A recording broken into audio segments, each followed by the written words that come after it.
Oh my God, are we live? I think we're live. Hey We're guys, live. this is Jason with I'm just playing. Hey guys, what's up? This is Jason with Ray of Light Tarot. You can also call me Seva or Ray or Jay or Jay Birdie. Guess who's with me? You can see it's your girl, Jai from Gentleman Grace. What's up, Jai? Thanks for having me. Oh my God, I'm doing so good. You look like you're doing so good. So we just finished cracking up, guys, and we're gonna put on our straight faces because we got to get down to business. That was hilarious.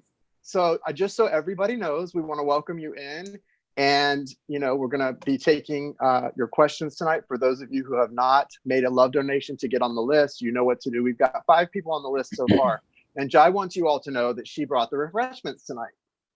Jai, yes, you ready to serve dinner to everyone? Yes. Who wants an empanada? Seriously though, those look really good, don't they, guys? Yeah, oh they're my God. really good. Yeah, they're really so good. Just it really kind of made me oven. angry. I've got hunger pains and now I'm angry. So I don't know if I can do any readings tonight. No, I can smell it through the screen. Those things look so good, guys.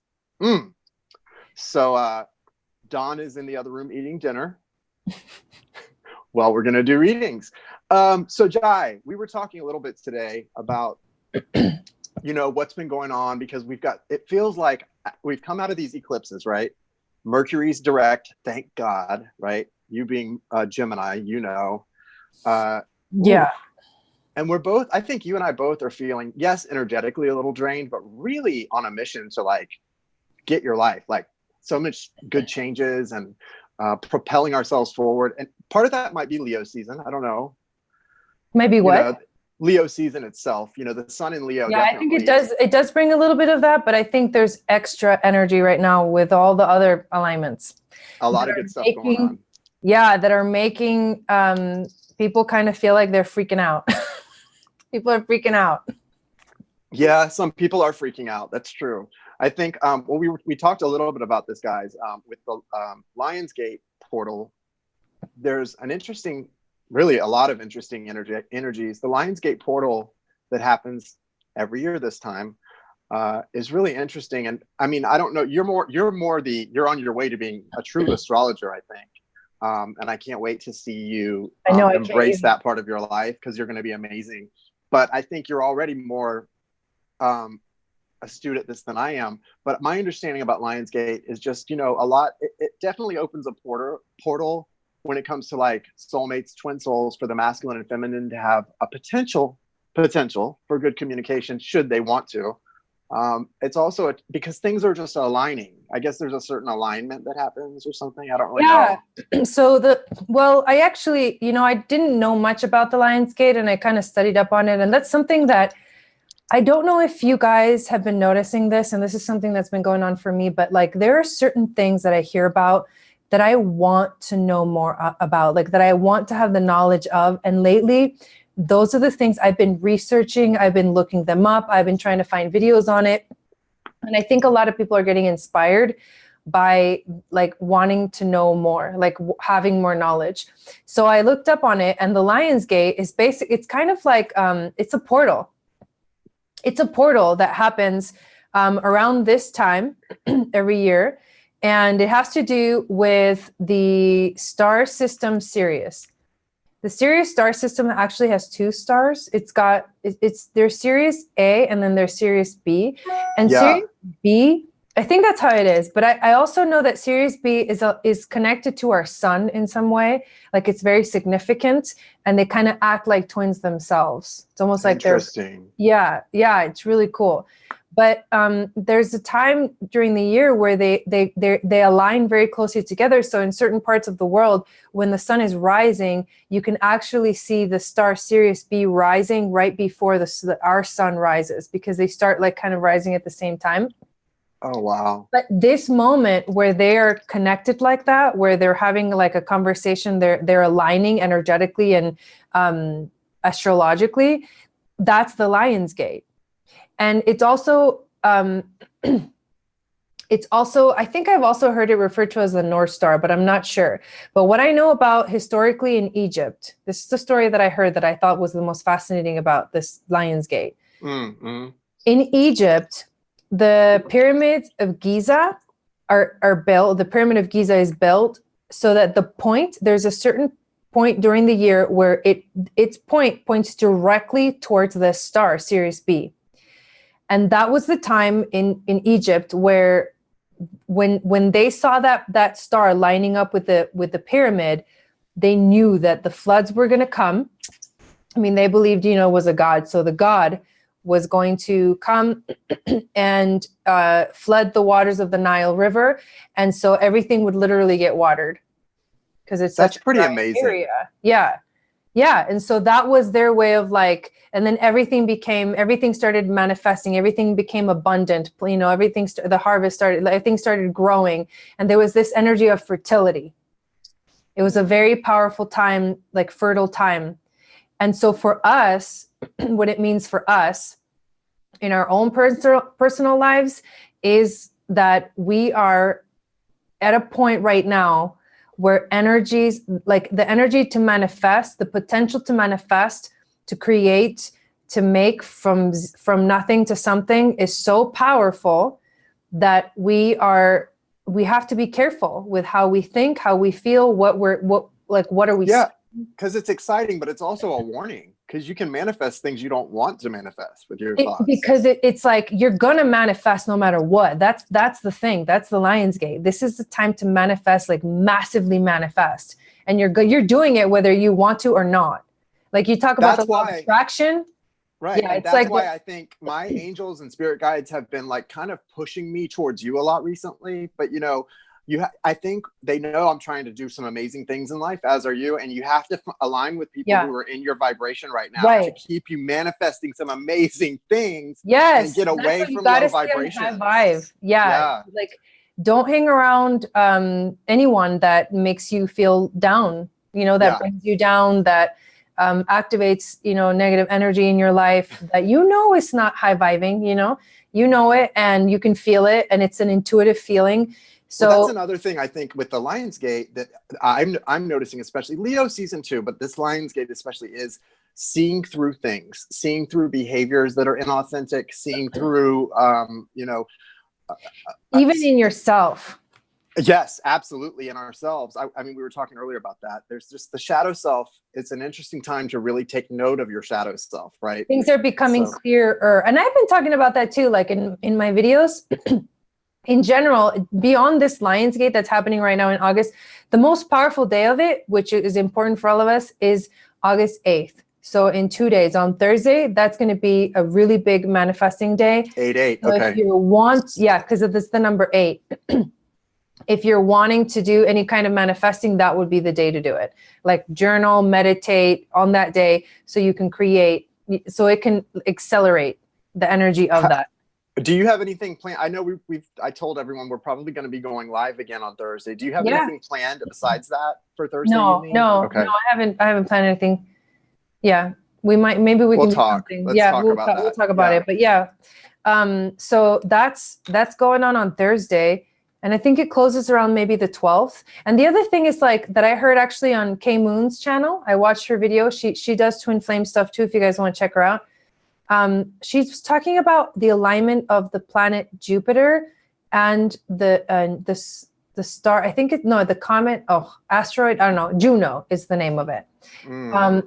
And she views Juno as the divine feminine. Yes, the divine feminine, and Jupiter as the divine masculine. Mm-hmm. And so there's a conversation between those planets as well during this time. So, I mean, she gives a really good explanation of it. Like she's so I just love the way she explains things on very well. Yeah, so she's very gifted, I would definitely go check that video out.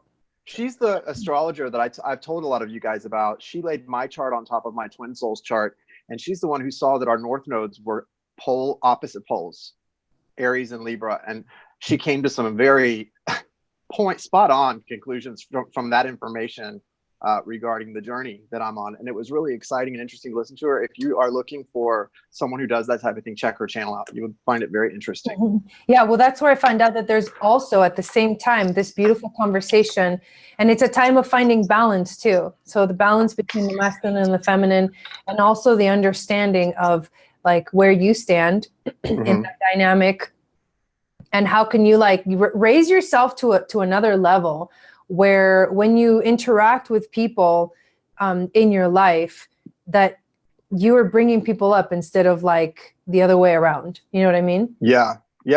And I think it's also good not only to try to be able to do that, but also if you're not at a place where you're able to do that, then at least make sure that you're not exposing yourself to energies that are going to bring you down. Do something to keep yourself in the right place first and foremost, and then try to make an effort to bring people up to that. I had an interesting experience last year this time, which was that owl that showed up in my street. Oh yeah. Last week, well, a few days ago, very similar experience. It's like a new cycle, but the same things touching on all the same posts, the sort of guideposts. A hawk landed in my driveway, and I had the same interaction. And the message the hawk, I think, was bringing was about my intuition sort of expanding and having to be really open to whatever mediumship type messages might come through, because since then it's been intense. But yeah, with Lionsgate and that kind of thing happening, I'm just really slow to get back on track, guys. I'm just taking things really slow. So be patient with me. I appreciate it. It's affecting everybody in a different way, and everybody's unique in their expression of it. But just know that right now, you're probably feeling a lot of intensity in your life in general, in your perception of yourself, because a lot of planets are also in retrograde. And we need the retrogrades, because when the planets are direct, it's really awesome because there's a lot of moving forward action, but you don't know where to move forward unless you've reflected. And that's what happens when retrogrades are here. So right now we're doing a lot of reflecting in our lives, and it's an internal, I don't want to say a battle, but it's like an internal thing that we are having to like go through and process. And once we get through, I think the planets are going to start going direct next month, I believe. Please. What little by little, like little by little, because some planets are in retrograde for a long time, but little by little, they're going to start like going back direct. And so the energy is going to be moving forward, but then we're going to have this like really intense, powerful event happen in January of 2020 that a lot of astrologers are talking about. And it's the conjunction between Pluto and Saturn in Capricorn. Virgos should also know, take note, Virgos, I'm a Virgo. For other Virgos, you should take note that we have a very interesting conjunction, a trine, I don't know the word. We have an interesting conjunction or trine in our sign of Virgo this coming in September. Like very, very interesting. I can't remember. It's Mars. I don't know. I'll mess it up if I try to remember, but it's really interesting. And it sounds like an opportunity if you have Virgo in your chart, or especially your sun in Virgo, to really lunge forward. And I'm already feeling like very unapologetic with my life, with myself. I've been feeling this energy for a while now. Well, it was like, after the eclipses, it almost felt like it was like so intense, and then it just kept going and going and going and going, and like it hasn't stopped. You know how you hear like about how after an earthquake, the aftershock can be stronger than the actual earthquake? That's how I feel about the eclipse energy. Like the after effects have been, for me, stronger than the actual eclipses were. Right? Yeah, me too. It's interesting. Yeah. So what do we got, guys? We've got 5 people that I have on the list from before we came on. If anyone else would like to get on the list, you know what to do. I think we've got it in the description and in the chat, right, Jai? Yeah, Danny's posting it up. Thanks for doing that. And Nicole, thanks you guys for moderating. I really appreciate it. I've got a list going. I'm just going to go ahead and read off who we have now. And if the 5 of you are here, please have your questions ready, because the Virgo in me likes to scold if the questions are up in a timely manner. So let's avoid that little fiasco up in here. We've got Sarah S, Kara D, Amanda E, Nicole C, and Ruth L. So far, that's the list. And see, that's really not fair right there. Do you see what she's doing to us? Do you see her? She knows. I don't have a choice. I didn't have dinner. They look so good though. Making them. Don't worry, I'm dinner. Gonna myself when I love Purium, but come on, empanadas. This was not planned, but they are really good. I know you planned it. They are really good. I can tell they look really good. These are made empanadas. A bunch too. Yeah, you made them. You were Dawn. I made them. They look really good. They look really, really good. Delicious. So let's get this thing popping off. Okay, so who's first? I have Sarah S as the first on the list. Are you here, Sarah? Sarah S. I'm going to be using the the wild unknown animal spirit cards. These have been really speaking to me lately. The messages that are coming out of these are like, they're blowing my mind. So I wanted to keep that rolling. Yeah, I'm going to use tarot, but it's the wild unknown tarot as well. That's going to be my main go-to. That's so cool. And if we need anything else, I'll pull from another deck. Sarah. So yeah. Okay, I see that. She says she's ready. All right, I'm going to burn a little Palo Santo here. Oh yeah, let's do a little prayer. A quick little prayer for us. So guys, we burn Palo Santo. It's really nice. It raises the vibration. It's really about the love vibration, especially Palo Santo. The smell of it really has a lovely effect. No, it's not like weed, but it's nice. So I just want to say thank you to everyone for being here, and give honor to the Great Spirit, to the universe, to all of our spirit guides and angels. Invite them in, and especially patrons, Archangels Michael, Gabriel, Raphael, and Uriel, and my ancestors and spirit guides specifically. I want to thank you for protecting my vibration, my energy, and my light, and to Jai's as well for protecting her energy, her vibration, and her light, and for repelling all lower vibrations and darker energies and attachments that have not such great intentions. May they be repelled from this place. Thank you for the clear and direct messages for all who are coming here seeking guidance tonight, and for the healing guidance for them. Thank you. Satnam. Sarah's question. All right, let's do it. I was trying to make sense of it. Yes, I have been having a hard time lately with an ill father and life in general. But do you see anything in my love life? I feel like it would help to have a good support system. Okay. Love life reading. Certainly would help.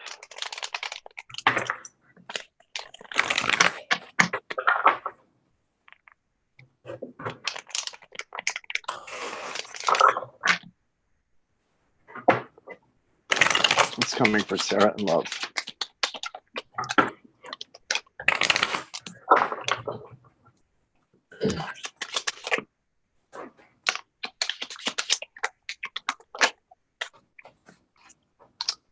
I'm going to go ahead and start right off the bat, since these came out really quick and with a real vengeance. So, Sarah, right off the bat, I just want to say, when we get a question from somebody, we re-ask the question, but sometimes no matter what question you ask, what comes through is what needs to come through. And I'm not seeing a lot about love or romance for you, but I am seeing something very clear from Spirit coming through for you.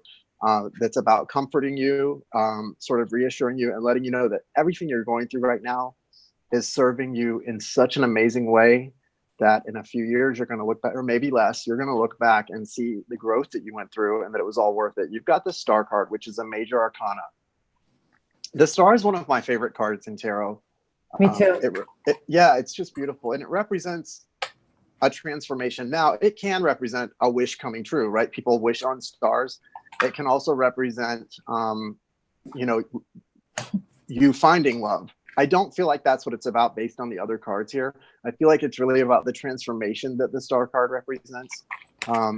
It also represents the fact that the universe is sort of, this is a time that, although you may not feel like the spotlight is on you, the spotlight is on you in the sense that you're going to receive assistance, divine assistance, from places you might normally not expect it to come from.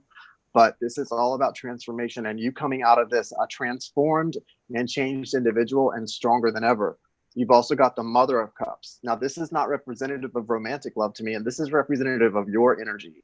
You're in an energy of having to take care, having to be the nurturer of, it's an interesting time in everyone's life when they become the parent to their parents, right? And that happens to a lot of people.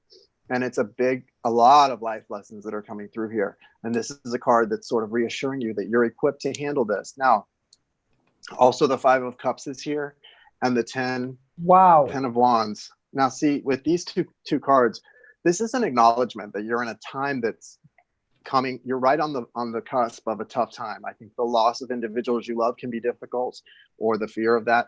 this is a time that's going to be tough. It's going to be burdensome and it's not going to be easy, but you're going to go through a transformation where you learn to rely and put your trust in places that maybe you haven't always placed it, but it's going to teach you exactly where to gain your strength and to sort of know going forward that everything that happens for a reason. And yes, there is love coming for you. There is love coming for you. But I think the sooner that you accept that this part of the journey is really about you and the people who are already in your life and some major lessons coming through, then love can come in. What I do see here with the Mother of Swords, this is basically the Queen of Swords, and it's an energy of, welcoming what is meant for you in, even whether it's love or other things, but being very quick to sort of sort the good from the bad, the right from the wrong, what is for you and what's not for you. So always, always, always, when I see the Star card, everything that comes in right after the Star is either a test of whether you've learned what you and passed after this transformation or not. And then after the quick little array of pop quizzes, then the good stuff usually comes flowing in. So just be aware of that. But looks like that's where you're at right now, where you're still in the midst of a transformation. Yeah. Dude, speaking of the Lionsgate, I mean, I'm not going to go into that yet, but here's the first card that you got. You got the golden egg. And the golden egg is all about dropping into the heart center, the heart chakra, because that is where this is like, it's the unstruck sound.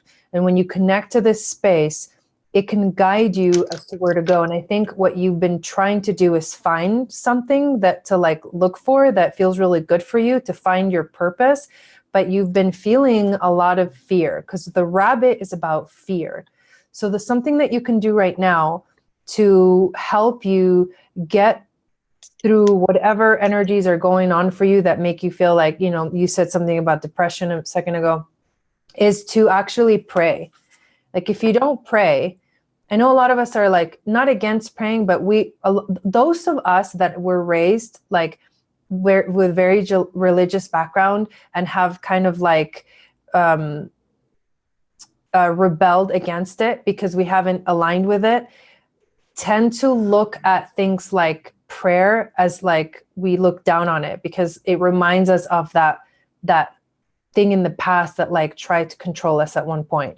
But prayer is something that like you need to pray. And the best way to pray is to like literally connect with the heart, to connect to your heart center, to know, because your heart knows what it wants. And all it needs for you to do is just to like feel it. And when you feel it, like the fear will melt away.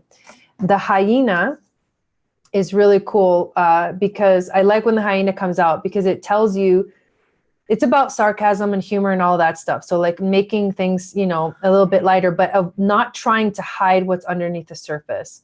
That's what the hyena is about. So, and underneath the surface, there are unfulfilled dreams to be realized. That's what the hyena means. Yeah. So use this Lionsgate, okay? Like, whoa. Yeah, use the Lionsgate. It's funny because the rabbit, it does represent fear, but it also represents fertility. Nice. And right now the time is pregnant for you to like find the answers, right? So dig deep into your heart and use the power of prayer to like get you through whatever is going through. And remember, look underneath the surface. There's something that you need to see. Unfulfilled dreams. Yeah, I agree. I think prayer is so important. The thing that I've learned about prayer is it's not that prayer was so wrong, but maybe the way we were taught to pray wasn't always perfect, because I think a lot of us were taught to pray like begging for things or asking for things instead of saying thank you for things. Saying thank you instead of please, like in the Gnostic Gospels, which are basically like the Dead Sea Scrolls that were found, even the ancient Christian writings that weren't actually put into the Bible, there was writing about how Christ himself said the way to pray is to feel what you want. Feel what you're praying for, not what you're afraid of, not what you don't want. Feel, not ask for. Feel what you want. That's the same thing as manifesting. That's exactly what he's talking about. Mm-hmm. This is not a new thing. This is not a new secret. So yeah, I love that. Yeah, cool. She said, yes, my father's totem is the buffalo, the Tatanka. Wow. Awesome. Tatanka. I love that. I love that. He's like, he's speaking to you, his energy is speaking to you through the cards too. I know there was a message Beautiful. for you, obviously. Yeah. Yeah, awesome. Next is Kara, or Kara D.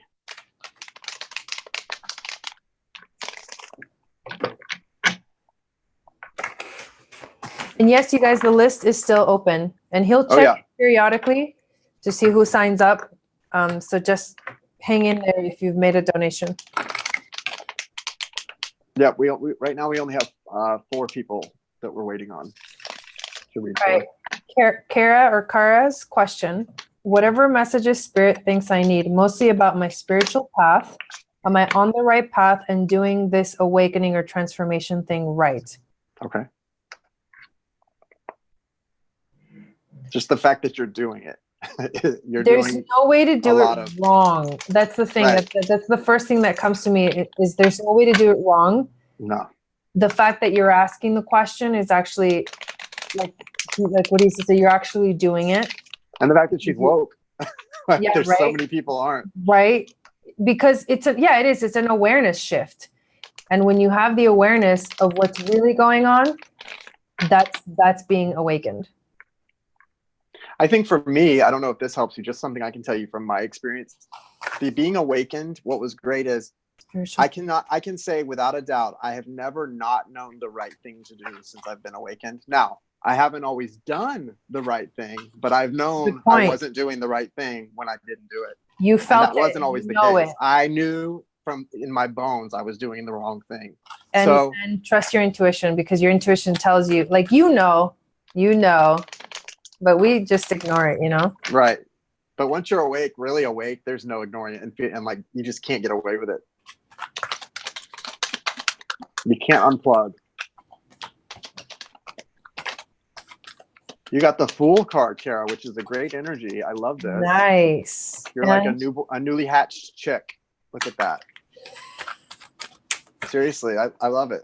Cute, yeah. You know, and that's how the universe wants you to feel, just like new and ready to just, because you really are new. It is kind of like life that starting over. also speaks to the Lionsgate of like the potential, the creative potential right now is huge. So like your spiritual path, I would say, what lights you up?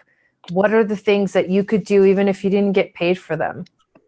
Right, because really for those of us that talk here, spirituality is about living your purpose. And we believe firmly, I believe, your purpose is fulfilling your heart's desire, because your heart's desire is never wrong.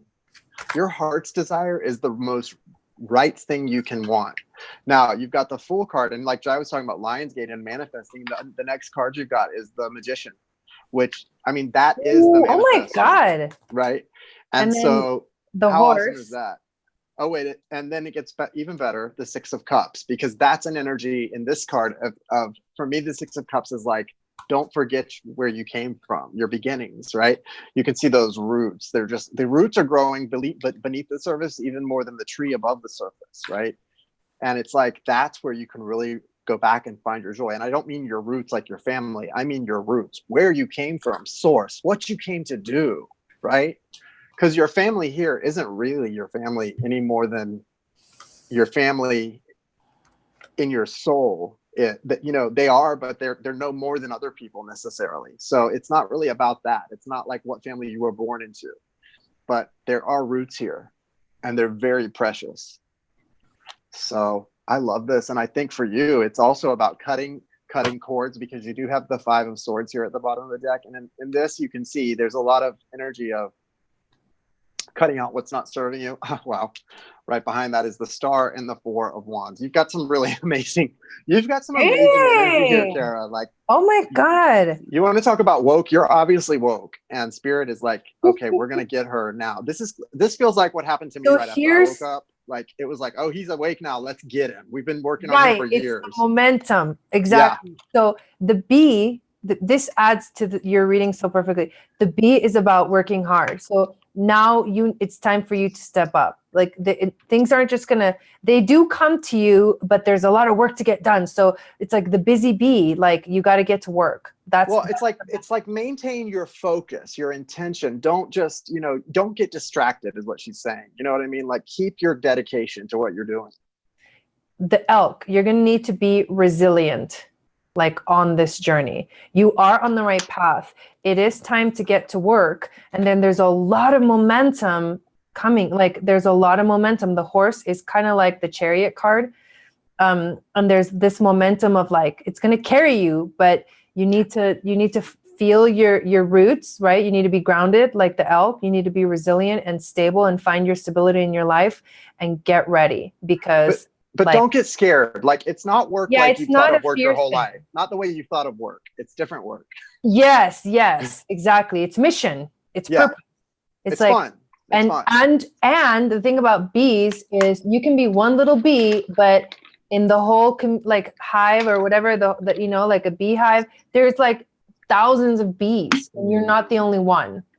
You're not the only one. They all contribute. Yeah, you're part of the like whole. The light workers, You're part of the whole with a share in its purpose. That's so important. They're all doing their own little bits to create the bigger piece, which is the ascension of the planet. That's beautiful.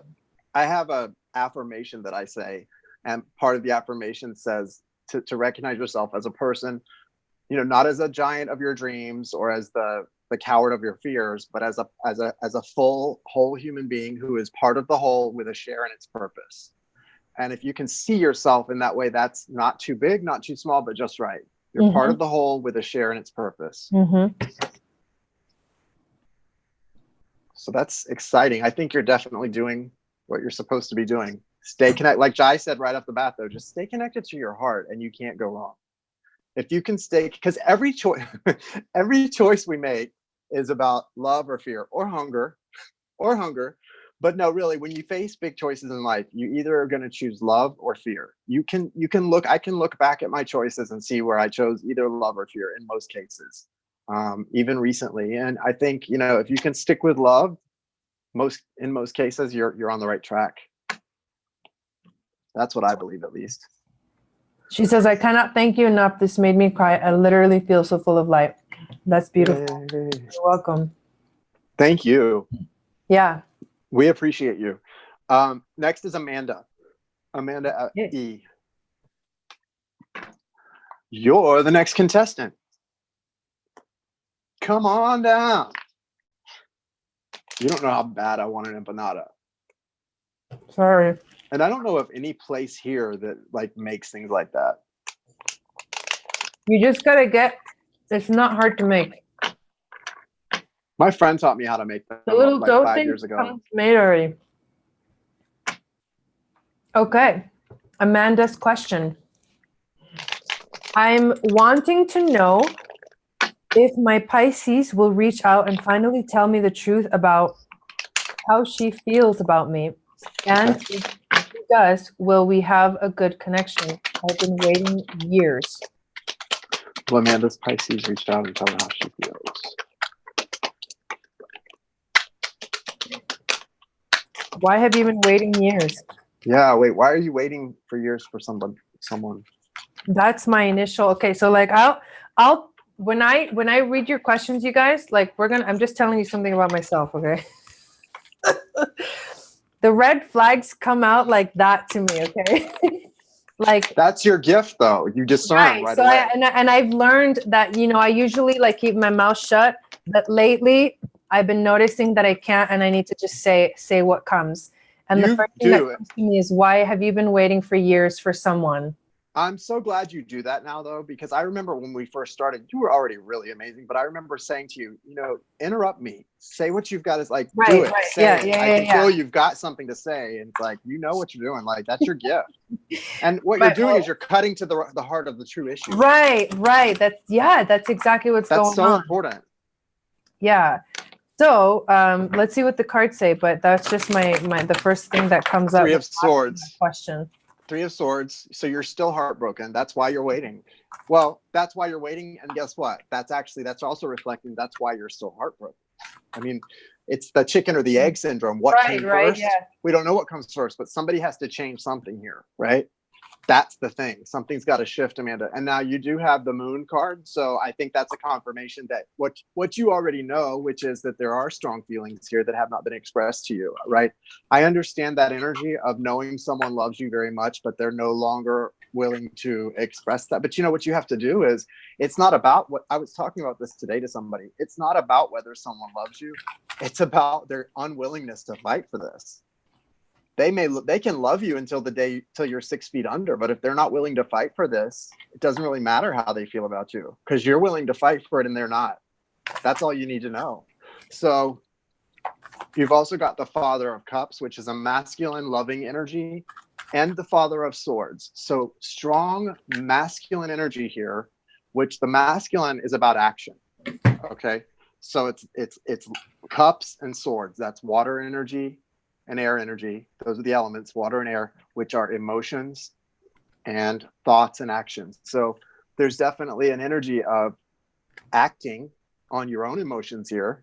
So if you can't move on, if you're stuck in limbo waiting, it's time to act on your emotions and reach out one last time and see if there's anything there, if you can do something. And if your actions do not get responded to in the way you'd like, then it's time to move on and start the self-care, self-love, and self-respect that involves forgetting about that person and treating yourself with the love that you're wanting from them. That's what I see here. I don't see anyone coming in. We don't have any cards of a person coming in, at least. And I pulled 4, and we've got another one at the bottom of the deck, which is the Mother of Pentacles. That's about, stability, not about someone coming in. So I don't see someone coming in here. But that makes sense, because when you're in this 3 of Swords energy, the broken heart energy, that's not receptive to a reunion. That's why people come back after the healing takes place. There's still some broken heart energy here. People don't come back during the broken heart period. They come back after that. That's why you usually hear about people reconciling 6 months later, a year later. It's not because you have to wait that long. It's because that's usually how long it takes someone to heal, where there hasn't even been full healing here. There's still a broken heart, which is really sweet and sad. It makes me hurt for you, but you can't stay in this limbo. This isn't about you waiting for her to tell you her truth. This is about you discovering what your truth is. Because you don't know what her truth is. The question that you asked makes it seem like you know the truth and that she's like hiding it from you.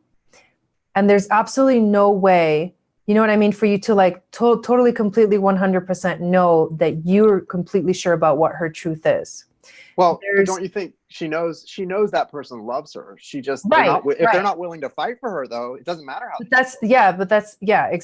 Exactly. But that's why I'm saying this isn't really, it seems like it's you're wanting this person to like the same way that you reach out for her, you're wanting her to reach out to you. I just don't think that's not, I don't see that happening either, because you got the octopus card, and the octopus is about those, it's like the tentacles that reach out, and they reach out sometimes to places that they're not supposed to. It's like boundaries. Did you pull the 5 of Swords? Wow.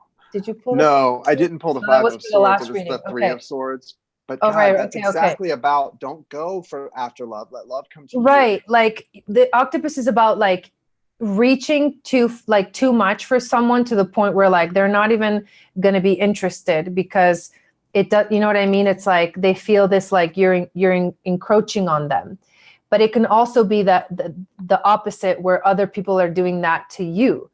So the octopus just comes in and asks you to become aware of like, where is this energy manifesting in your life right now? Is it you doing the cross, like not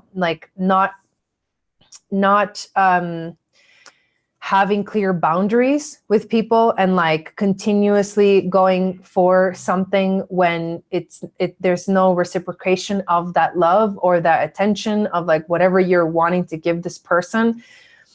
So just become aware, like, where in your life is this energy manifesting? And you have to be really honest. And the reason that I feel like very strongly that this is about you discovering who you are, is because you got the dragon.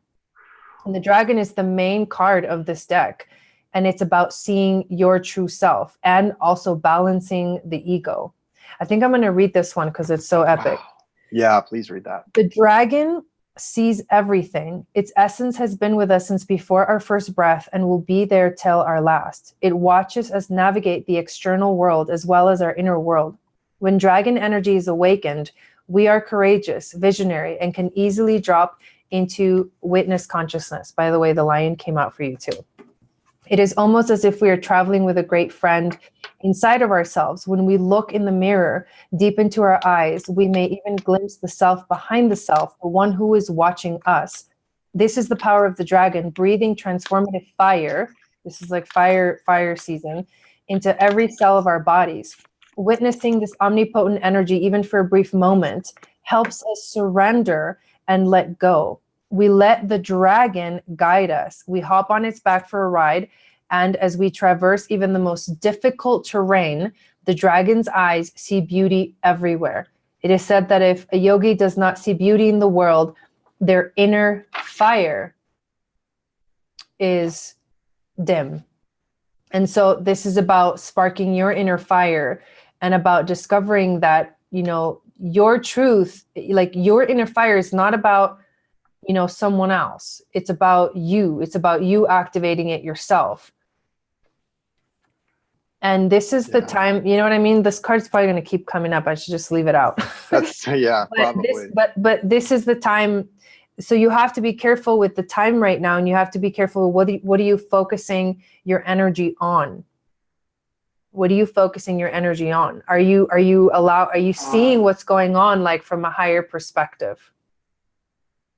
Because that's what the dragon is asking you to do, to look at what's going on from a higher perspective. So the reason I in the beginning, the first thing that came out at me is like, why are you waiting this long?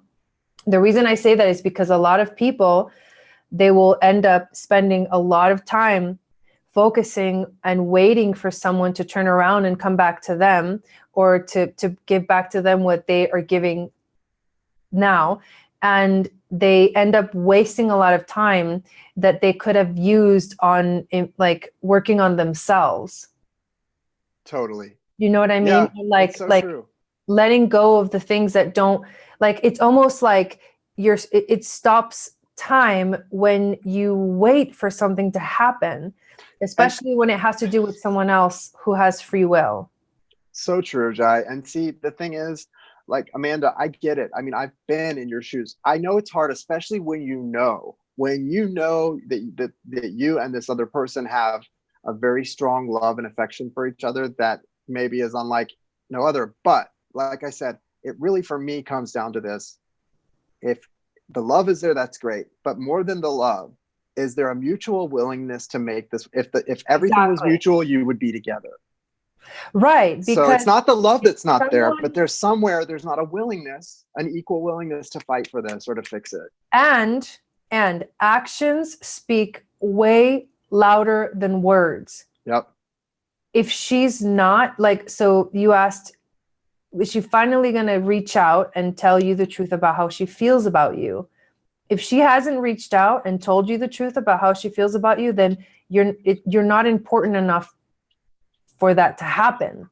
I mean, actions speak louder than words. And that's not to say, listen, and that's right not now. to diminish what you experience with her. And that's right now. It doesn't talk anything about the future, but the waiting is what. But the future doesn't exist, right, Jai? The future doesn't exist. So we have to live in the now, Amanda. That's what she's trying to say. She's not saying there's not a possibility.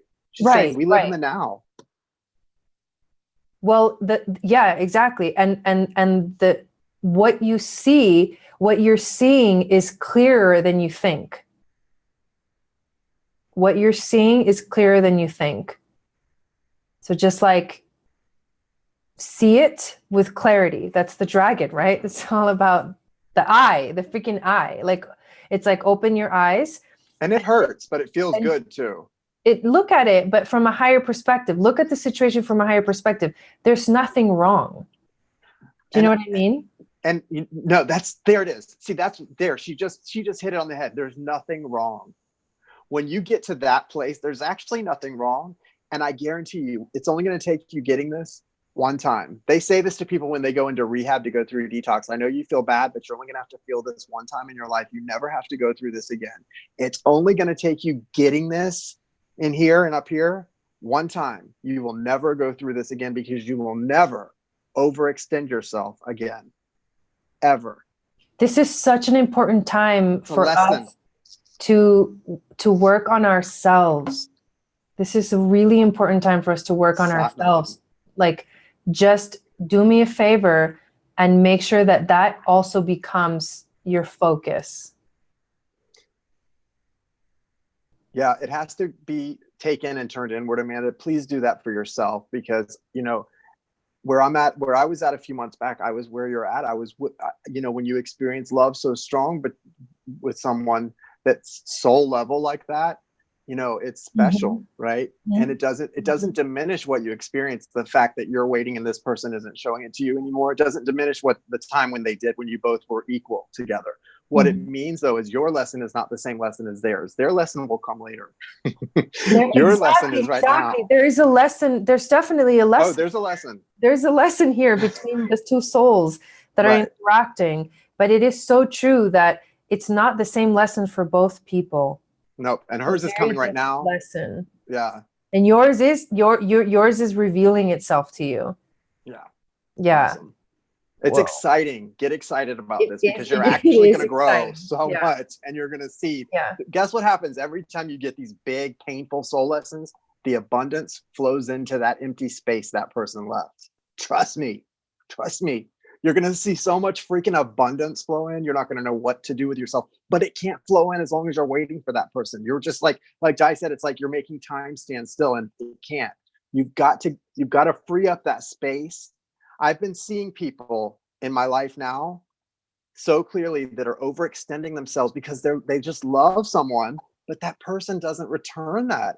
And I used to do that, and I don't want to see you do that. Love yourself starting right now and get this lesson. You're going to see the abundance flow in. Free up that space. Free up that space. She just said, I do so much inner work that it becomes exhausting. So here's what I'm going to say to that. If you're exhausted of doing inner work, then take a freaking break. Because I know what's happening, Jai. She's not doing the work for herself. She's doing it for that person to come back. That's why it's exhausting you, because you're not doing it for yourself. That's what it is. Trust me, I've been there. But and then a lot of us we believe we're doing the work, but we're not exactly doing the work, and it's a different way of saying what you just said. Right. But also, you need to give yourself a break. Like, maybe what you need to do is just drop the whole idea completely. Start from scratch. Yeah, make a values list. Zero. Make a values list, and then scratch her off the top of it, and then go to the next thing that really excites you in life. And if you're not doing those things on your list outside of that person, you're not doing the inner work. That's the inner work, is going after all the things that excite you, that make your heart leap. Then you're doing the inner work. You shouldn't feel exhausted. It's interesting that you explained that. Yes, there is an energy when you're doing inner work that it does become a little bit challenging, and you have to go through some things that are difficult to face, mostly because we have to look at ourselves with the naked eye and look at everything that we are, all of it, all the good and the bad, and we end up going through the process of we judge ourselves until we get to a point where we release all of that judgment, and we just allow ourselves to just be what we are. And it doesn't matter what's coming out or what's being expressed, because you realize the beauty in the lesson in seeing the contrast. And so if you're feeling exhausted from it right now, honestly, take a break. Just let yourself breathe for a moment, stop trying so hard. That's it. That's it. Yeah. That was the truth. That was the truth right there. Thank you, Amanda. Wish you luck. Wish you well. Yes. Thank you for your question. We got Nicole C next. All right. Nicole C. Jai, that was good advice, Jai. That was good. That was good. Yeah. That was awesome. That was for everybody. For all, we all have to take I that feel advice. like a lot. I feel like a lot of the stuff that's coming out lately is for everybody. Yeah. We're Mhm. one. We're all one, really. We all, these things resonate for all of us. Nicole wants a love read, please. What is coming in for me in love? New love? Question mark. Okay.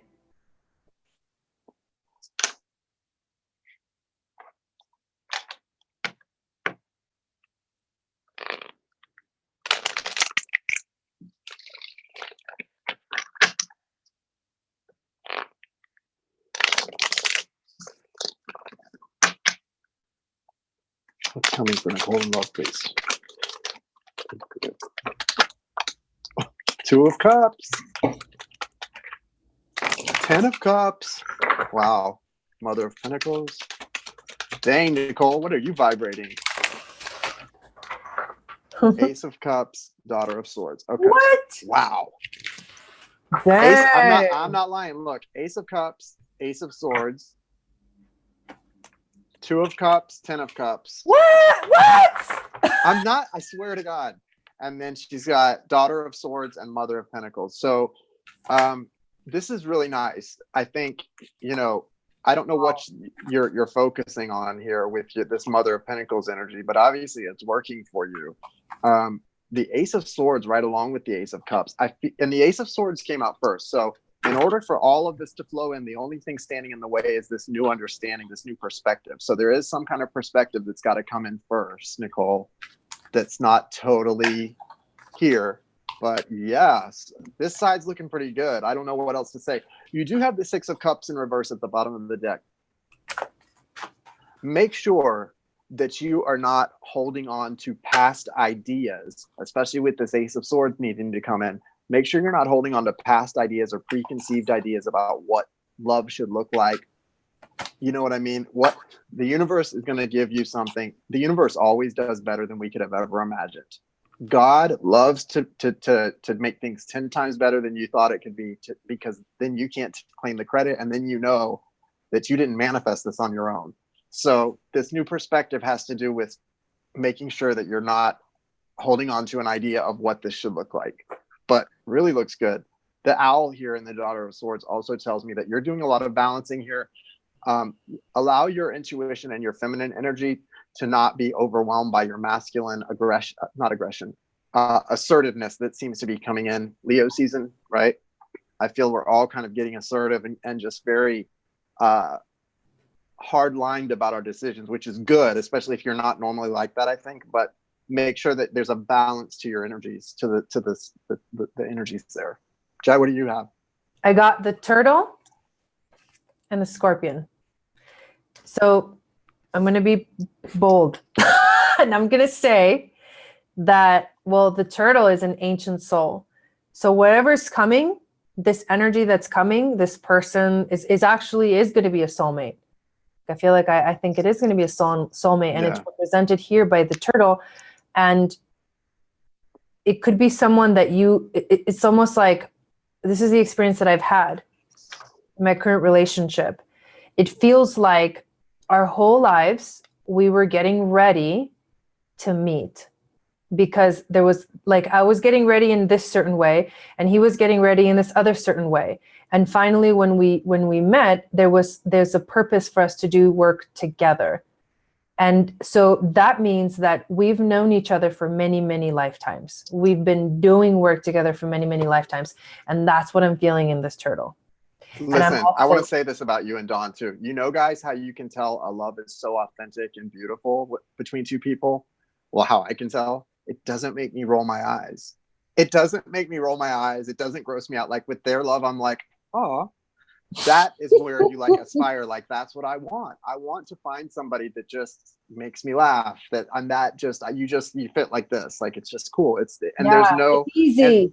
There's no like infringing on each other's independence. There's just a really nice mutual support. That's beautiful. Yes. Go ahead. Sorry.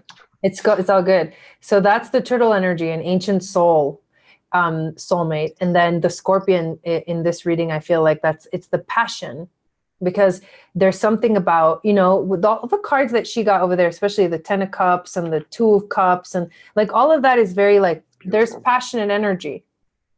It's definitely an activation of some sort. That's what it feels like. It's an activation of some sort. Mm-hmm. And yeah, it's exciting. I'm excited. Well, when I look at this card too, the 10 of Cups here, Mm-hmm. I guess those are supposed to be like thimbles and threads.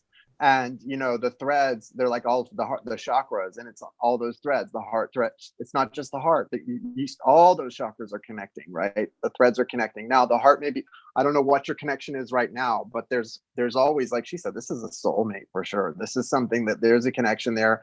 And it's like, I love that. It's like you were preparing your whole lives for each other. The other thing about that card in that deck, yeah, the other thing about that card in that deck is that it represents radiance. It's the radiance that shines from within. Mm-hmm. That's needed. The 10 of Cups needs the radiance that shines from within. Otherwise, it's not 10 of Cups energy. You know what I mean? That's right. Yeah. And it doesn't, it's not shining from that person coming in towards you. It's can't take you. their shine. It's, you're reflecting. You're reflecting. Right. Right. Exactly. You can't fake it. That's beautiful, Nicole. Thank you, Nicole. Next is Ruth. Ruth, go ahead and put your question up. Do I need to check the apps? Do we have people that have, I need to probably check. Hang on one sec. I'll let Ruth put her question up while I check that. Yeah, go ahead and check real quick. Thank you guys for being here, by the way. We really appreciate it. Well, hey, Dewey, how's it going? Morning. It's not exactly morning, but hi. Yeah, it's very exciting, Nicole. Morning. For you. Morning. Morning. Who was the person we were waiting for a question? Ruth L. Okay.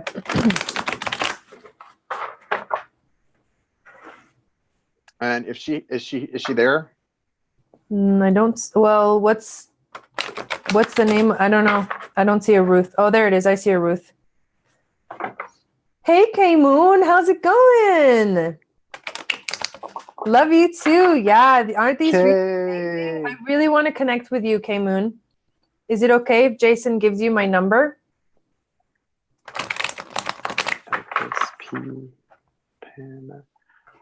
Yeah, I told her. I think she. I didn't ask that, but I figured you guys would need to. I was like, oh, well, she's. I told Kay that I wanted you guys to hook up. Hey, Might Kay, well good to see you. right here. Guys, check me out on Kay's channel. I'm going to be on K Moon's channel on August 14th, 7 p.m. Yeah, follow her, you guys. Doing some twin soul readings. We were talking about you earlier because I watched your Lionsgate video that you did with, I can't remember her name, but it was a great video. There was a lot of great information. Cool. She says, yay, totally. Or email is better. So send me, I'll figure it out. So if you have her email, send me her email. Yeah. I'll find it if it's on your channel or whatever. I'll hook it up after the broadcast. So we have, after Ruth, we have Janice J, Ann C, Jonathan N, Alicia M, and Elpis P. Okay. Here's Ruth's question. Any messages or guidance around my relationship with my mother, please? Hoping for guidance on these lessons of independence and growth, please. Okay. We got you, Ruth.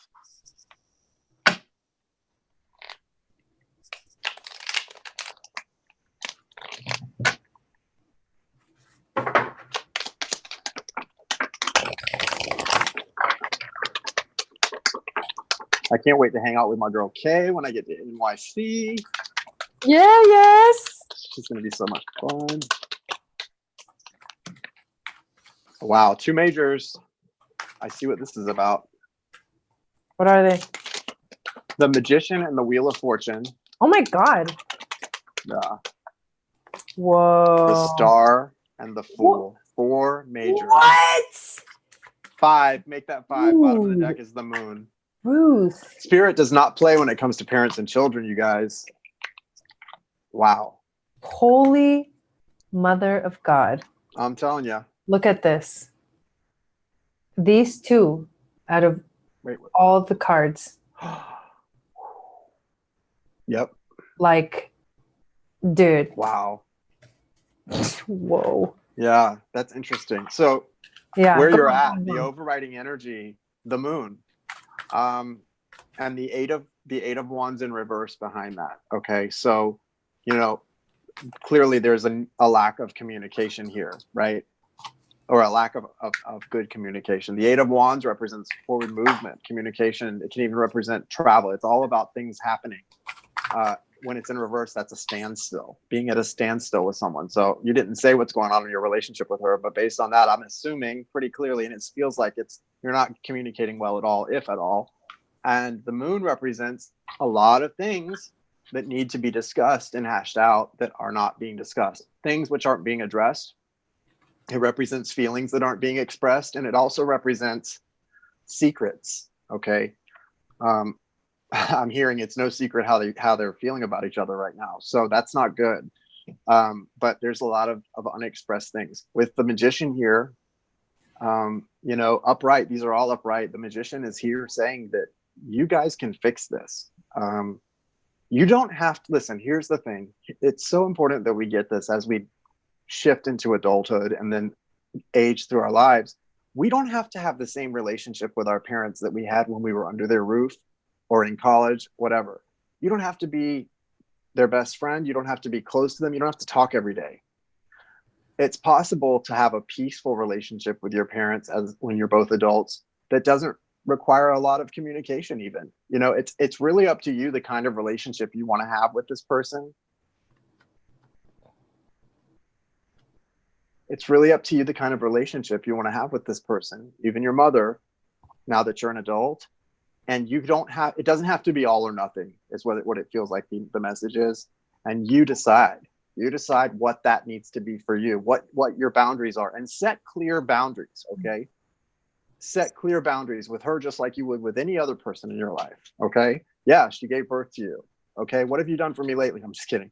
But no, what have you done for me lately though? No, you've got to set clear boundaries, because we can get into very dysfunctional relationships when it comes to our immediate family, right? And how much healing can we do if the closest relationships, like our parents, our children, siblings, if we're close to people who can't have healthy relationships with us? And I'm not saying your mother can't have a healthy relationship with you, but maybe she can't. You have to decide where you're comfortable having her in your life and not having her in your life. You've got the Wheel of Fortune. So definitely it's time for a change. It's time to do something here. The Star and then the Fool. There's got to be an entire paradigm shift of your thinking about this relationship is what I'm getting from the Star, that transformative energy that's saying, like, you can have what you want in this situation as long as you don't have expectations and you are willing to set clear boundaries and she's willing to abide by them. Once you've had that conversation, the Fool represents to me an ability to move into this new thing faithfully and trust that it's going to work out, or at least be willing to have a clean slate. If you can first get to this point of having a conversation and talking about an entire shift in the way you communicate based on mutual respect, because all you have to be to each other now, mother and daughter, actually is two adults who want to have a functional, cordial relationship. And then from there, more or less, you decide that. She decides that. I would start with that, just based on what these things say. But something definitely has to shift. This is divinely guided. This is all karmic right here. I mean, come on, guys. When it's a parent and a child, it's karmic. Like karmic, right? Mm-hmm. So there's a reason why these two cards came out. Like I can see this very clearly. I just dealt with the presence of an owl. There was a little baby nest, a bird nest right on my porch.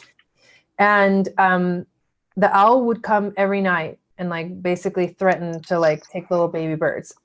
I'm seeing this relationship. Sorry, that was because you guys, this was becoming like a complete, like, you guys just imagine Jai and the baby birds and the owl, and oh my God, this, like, you know how you can she can give you good advice, but talk about making a small problem into like, but it did become like a big thing for you, didn't it? Well, like, it was oh my God, I symbolic. it's time to start my watch. The sun's going down. The owl's going to come for the baby birds. We can't have that happen. Okay. Are they okay? So No, okay? only 2 of them survived. No, I feel terrible. I'm sorry. I was making fun of them. It's okay. I got over it. I'm sorry. No, I got over it quick after that. After seeing the death Circle of life. in my eyes, I was like, all right, I'm over it. I can't do anything to prevent this, right? The pain was there until I saw the death. And then I was like, oh, it wasn't that bad after all. Like I didn't feel like the craziness that I felt with the threat. But then it was more the threat. It was over. When it happened and it was over. Your fears are never what you. It's like the shadow of the monster, and then when you look, it's a teddy bear. It's your fears are never really what you think they are in your head. So, this is an interesting dynamic here because there's a way. Okay, you can read this in many different ways. I'm just gonna keep going while you're cracking up. She was such a spaz though. Like, well, there was one day where the baby bird fell out of the nest and I had to put it back in, and then all the birds were like, it was bad, dude. It was bad. And then that bird died. Oh my God. Let's just not get into the details of it. But sorry. Okay, the owls eat mice. Like, there's an energy here of like, ooh. To me, this is like represents your mother, and this represents you. The mouse. It's like this. It's a vulnerable energy. Mothers have power over us because they gave birth to us. However, and because they like fed us, they nurtured us, whatever. They helped us become, from little baby chicks to like birds that can finally fly. And there's dedication there.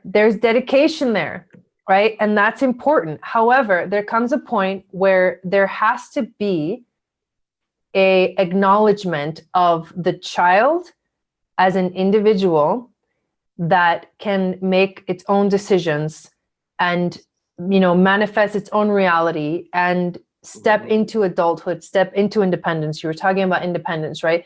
Step into growth. That needs to be allowed. And the thing where it gets foggy is when a mother cannot let the child grow because it's not happening in the way that the mother thinks it should be happening.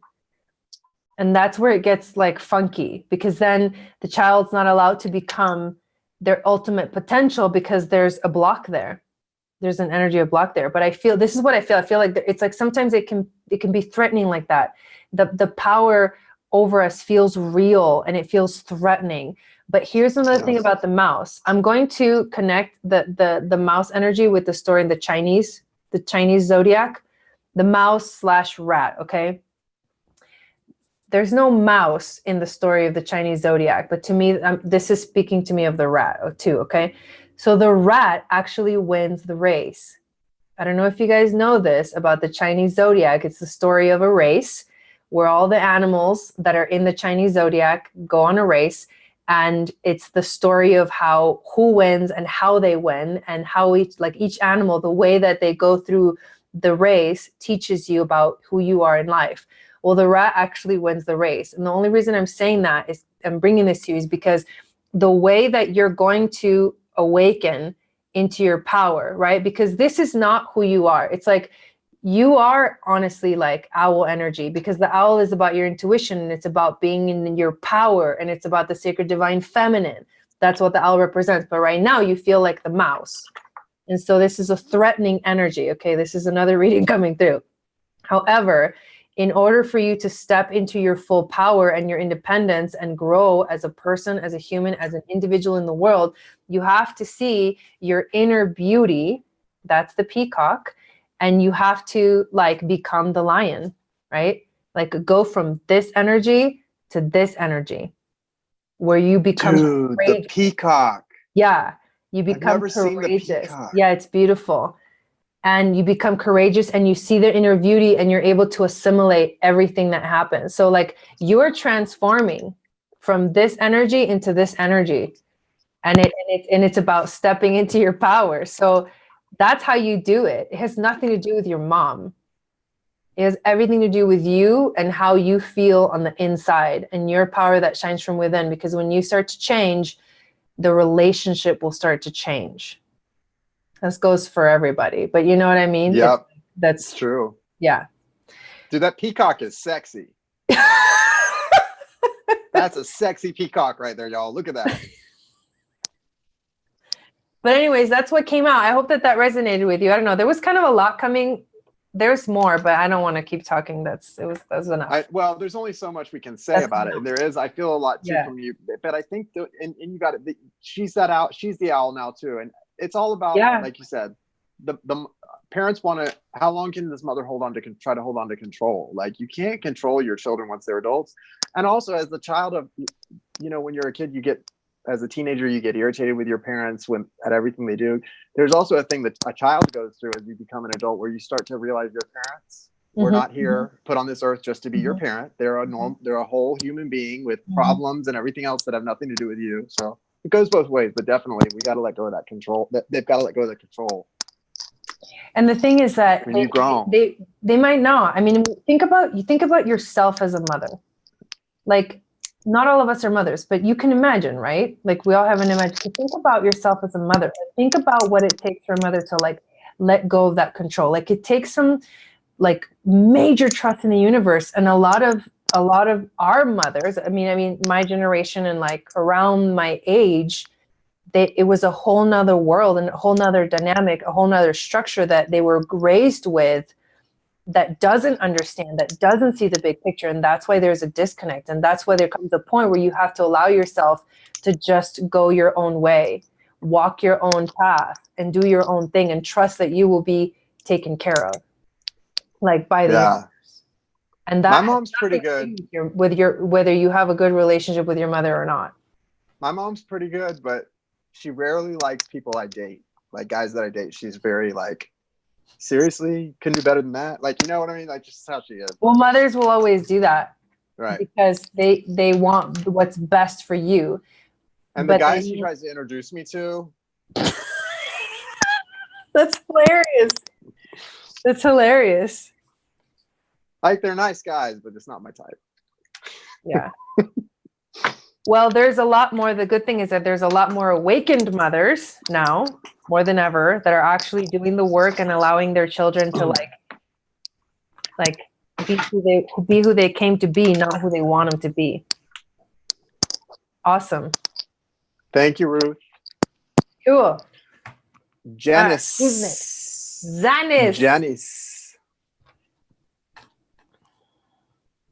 Janice J.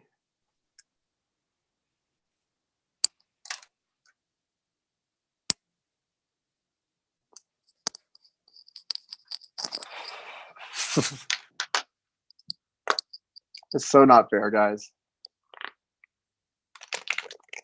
It's just not fair. I can't help it. They're sitting there in front of me, man. Okay. She's going to really live it up before this cleanse starts, guys. Oh, yeah.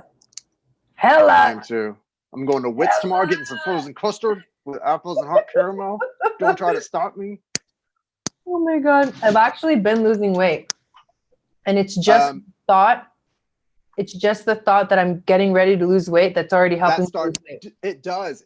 That's the manifesting right there. Just from drinking the Purium again and thinking about what I'm doing, it started already. I already feel like it's happening. Yeah, I know. Between the cleanse, the gym, and then at the spa, I lay in this thing called a Slimline pod. It's a machine. You lay in it every day for 30 minutes and it burns fat and it speeds up your metabolism. Watch, I'm gonna beat you.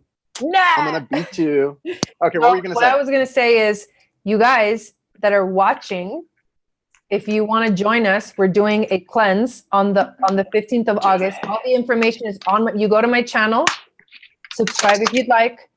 There's a video called 40-day magic cleanse that I just did just a few days ago. Or actually, no, it was on the 31st. Anyways, it doesn't matter.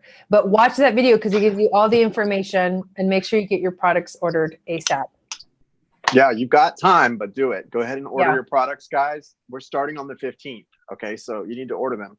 And like I did the cleanse and I ended up starting it like a week later than everyone else the first time because I didn't order my products in time. So if you want to do it and you're like, I can't get them by the 15th, but you're definitely going to get them, let us know. We'll if you're definitely going to do it. we'll work something out to get you working with the group. But you definitely want to try to get them no later than like a few days in. You know, you want to be on the same manifestation schedule with the group. Okay. But we're going to support each other. We're going to do this thing. It's going to be amazing. I know. It's going to be epic. This is like the perfect time for it too. It's going to be epic. Oh yeah. All right. You Janice. think last year was amazing? Watch this year. Yeah. Dude. I can't wait. Dude. Janice, where Janice you at, says, girl? I'm so ready to date again or love again, but I've been trying to manifest my ex back in at the same time. Do you see him coming back, or is there new love coming in soon? I want to clear something up that I hear a lot that I just want to clear up across the board. You can't manifest. You can manifest things. Manifesting is using the law of attraction. But it's been made clear. I've always understood this. You can't manifest a person, guys. Manifesting doesn't work like that. You can manifest the type of relationship you want to have. Like you can manifest, okay, I want to have a relationship that's loving and this and that. But one thing you can manifest wealth, everything. You can't manifest another person, a specific person. That goes against free will. Okay. That just doesn't work. And I understand what you're saying, but just so that we're clear, because a lot of people don't understand that.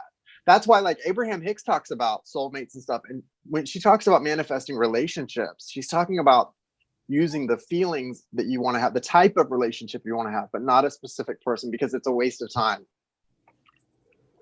And who would want to manifest somebody? Like manifesting someone would mean that your power to make someone come to you is greater than their free will to do whatever. You know what I mean? That's not how it works. Now, if someone like is a soulmate or a twin soul, they're naturally going to move towards you as you're in alignment with your true self, if that's destined. But that's not the same as manifesting something.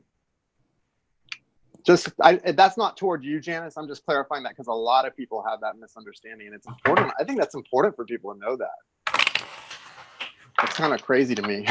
Like, I don't know. No, you make a good point. It's important. Because it sounds weird almost to me when people say things like, wait, you know you can't do that, right? Dewey says X's are X's for a reason. Oh my God. Amen, Dewey dear. Hilarious.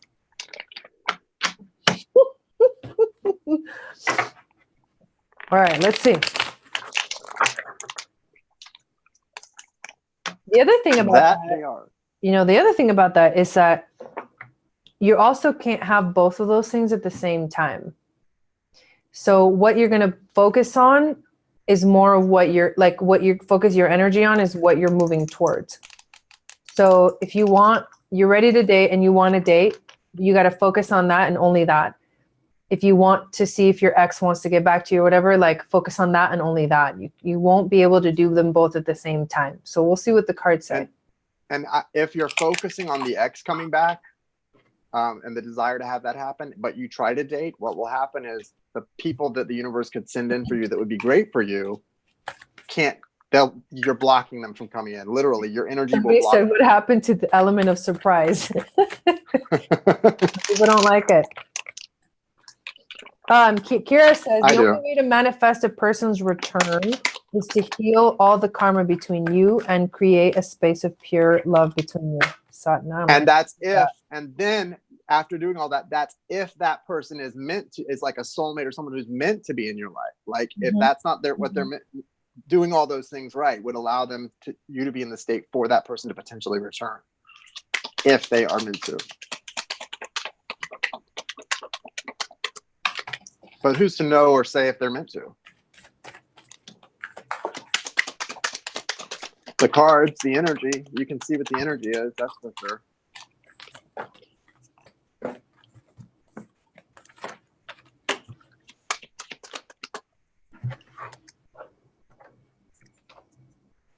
You have something really cool coming in for you, Janice, from what I can see, though. You've got the 5 of Cups in reverse is the overall energy. So that means if you've been in a period of sadness or disappointment recently, you're coming out of that.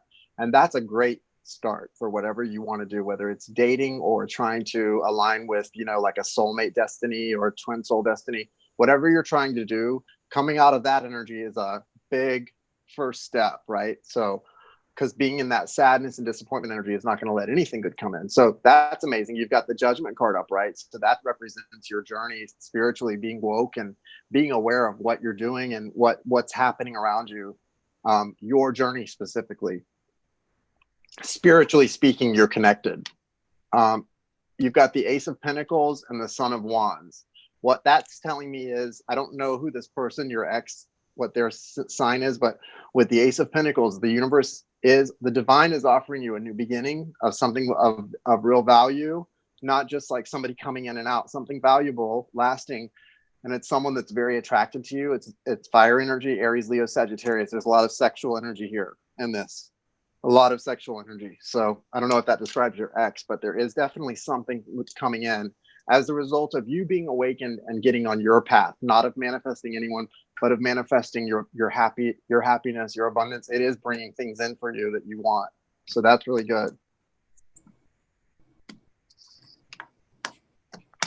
Was that it? Yeah, I'm good. Okay. This is an interesting card, the Fire Ant. The Fire Ant flares up without us noticing. It's the force that attracts us to people and situations that feed our imbalances rather than those that counter them. Gossiping and blaming are a few indicators that misaligned fire and energy is at play. You may also find yourself stewing on a person or situation, only making things worse. How can you break free from the drama and cool down? Fire ants are surprisingly sensitive. Don't pretend the heat isn't getting to you. It's funny that this card. But with the message that I'm hearing the loudest from what I just read is, it's almost like it attracts us to people and situations that feed our imbalances rather than those that counter them. So I would take notice of which direction you want to take it. Is it taking you in this direction? Because for some reason this card came out. Like, are you encountering someone in your life that is going to feed your imbalance rather than not. The Mouse is the next card that comes out, and the Mouse, in a more specific sense, is about being too detailed, like focusing too much on the details, so that to the point where you get lost in it. I love the Mouse card. I know, I do too. But it's like you get, it's really cute. You get lost. It's like almost like you're getting lost in the details of what you're trying to manifest, instead of just like feeling the energy of what you want in your life. And somehow it's like getting mixed in with this like weird energy of aggression, or maybe there's an impatience energy that maybe you're feeling impatient right now. And that's why the Fire Ant card is coming out. But I would say like, this is very much, because ants are tiny, right? And mice are small as well. So it's like that. It's all like, so it's like in the details. It's like, oh, it's like this energy of like, just. Are we literally connecting are our minds connected right now, Jai? I don't know. Yeah, probably. I swear, guys, for like 5 seconds before she said what she said, I was thinking like, it's like she feels small. It's about being small. Like I was thinking that over and over, being small, and then you started saying that. And it's perspective too. It's the perspective that's like, it's you only seeing like this much, but you have to like open up to see more. This card comes out because it's kind of like the Tower. The Panther is kind of like the Tower card because it is the annihilation of the unnecessary. So there's a lot of unnecessary energy going on here that needs to be annihilated so that you can step into like a brighter reality, I guess you could say. And the dragonfly is guiding you towards the direction that you need to move towards, because the dragonfly is the master of light and the mind. So you got to master your mind and you got to master the light. It's ancient and ethereal creature that awakens a sense of wonder. That's exactly what you need. So these are two like kind of earthbound creatures. The dragonfly can fly. When you're in dragonfly energy, if you get into that dragonfly energy, you ain't going to be worried about manifesting anything from the past. You're just like, I'm just like gone. Mm-hmm. Yeah. it's a moving energy. It's like you're not stuck. You're like it's a freedom energy. So you got to release that like Freedom, and then freedom, you'll be free. freedom, freedom. Hopefully that resonated. Freedom ain't free. Did that resonate for you? Hopefully. Ann is next. Ann MC. I like to call her Ann MC. Where's Ann MC? We love Ann MC. Ann MC, I want to thank you for supporting my perspective this morning in my video. You were like, thank you for saying that. I was like, yeah, Ann, yeah. Power to the people. Right, Ann? Power to the people. Power to the readers and the sitters. Oh my God. She's like going to eat an entire pizza over there and make me so mad. I just can't. Sorry, guys. Sorry. I'm just kidding. I don't care. I'm just teasing. I'm trying to do it without choking like I did that one time. Remember? Was I with you? Yeah. It was on your live and I swallowed water down the wrong hole. Oh. And I couldn't talk for like 5 minutes. Oh my God, that was so funny. I'm trying to be like all relaxed. And I did something weird too, right before you did that. It was like we were having I don't know what it was, but it was like, I better not drink. Comedy of errors. It was weird. All right, Anne's question. Dun, dun, dun. What do my guides want me to know regarding the Lionsgate and my journey? All right. For that, I'm going to pull from the Thoth Tarot. I'm watching I think it's a 7 or 11 part video on YouTube about the Emerald Tablets of Thoth. Woo! Let me just tell you. So good.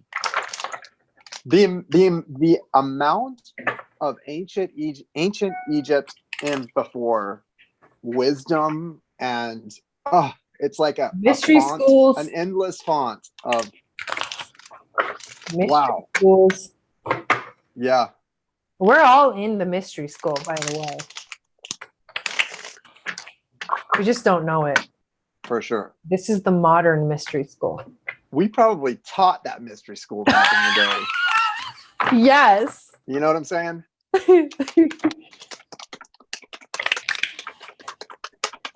What does Ann need to know, guys? Show us.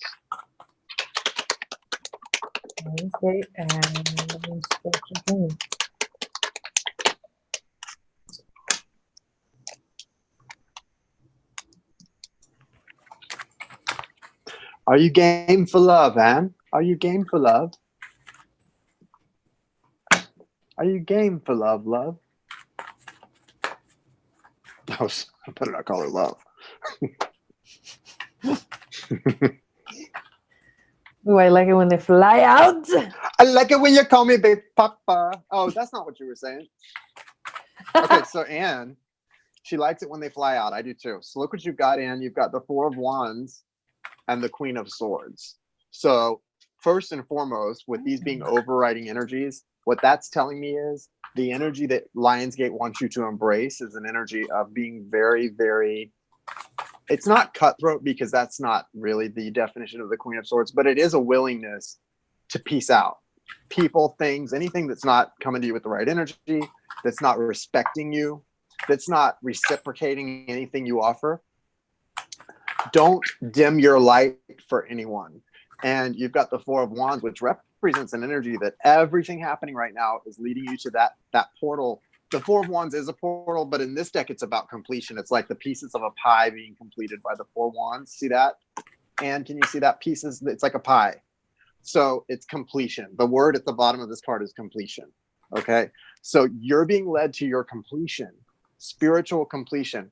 What that means is not that your journey's over, but that you're going to be completed enough to level up. Okay. Then you've got death. Princess of Wands and the Fool. Pretty obvious what's happening here.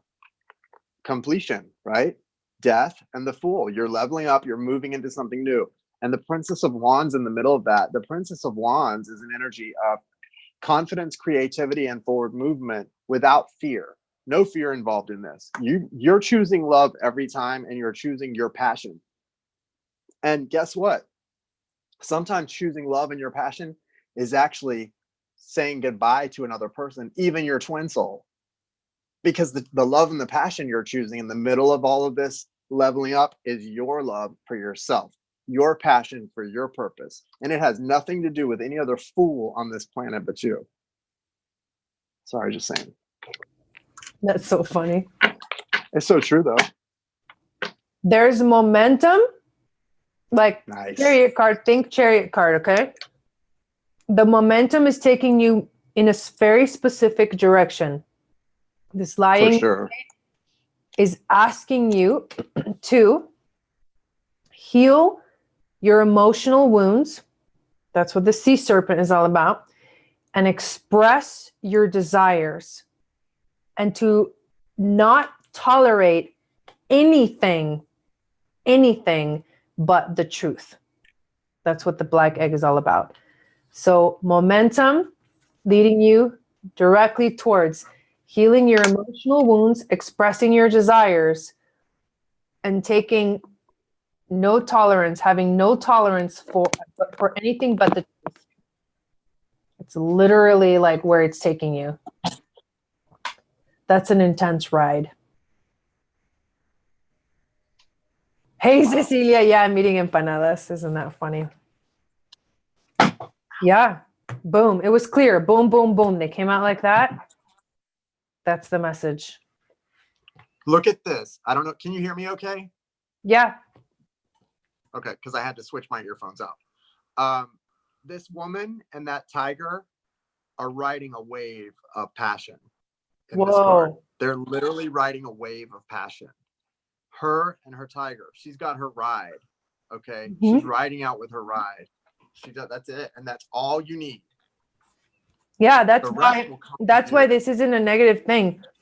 It doesn't feel like a tower moment, even though there is emotional healing and truth to be told, because it's taking you towards your soul, like towards spirit. And the horse here is your ride. Yeah. You think it's a tower? Or no? I don't think it's a tower. No. Okay. No. It seems like it, but it's not. Right. Because it's so big. Mm-hmm. Mm-hmm. Bottom of the deck, the priestess. That's the high priestess right there. You're welcome, man. Oh, look at all that blue and green. Those colors are talking about truth and abundance right there. Truth and abundance. It's right there. That's pretty freaking epic. Beautiful. Really beautiful. Oh, I love that. Jonathan N is next. Jonathan N. Hey, Jonathan. Is Jonathan here? Not sure. Waiting. It's Jonathan N as in Nicole. He hasn't commented, but he'll probably. Jonathan, where are you? Watching. Jonathan, where are you?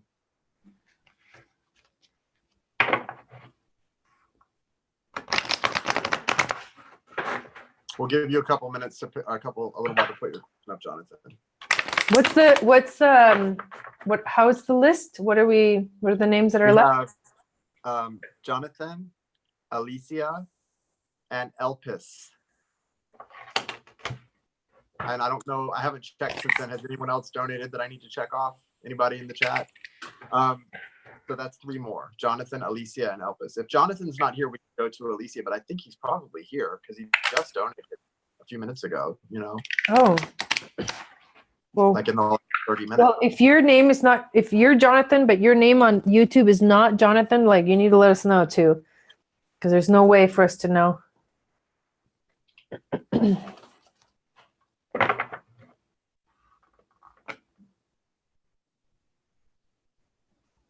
Oh, okay. He's in here. Yeah, but okay.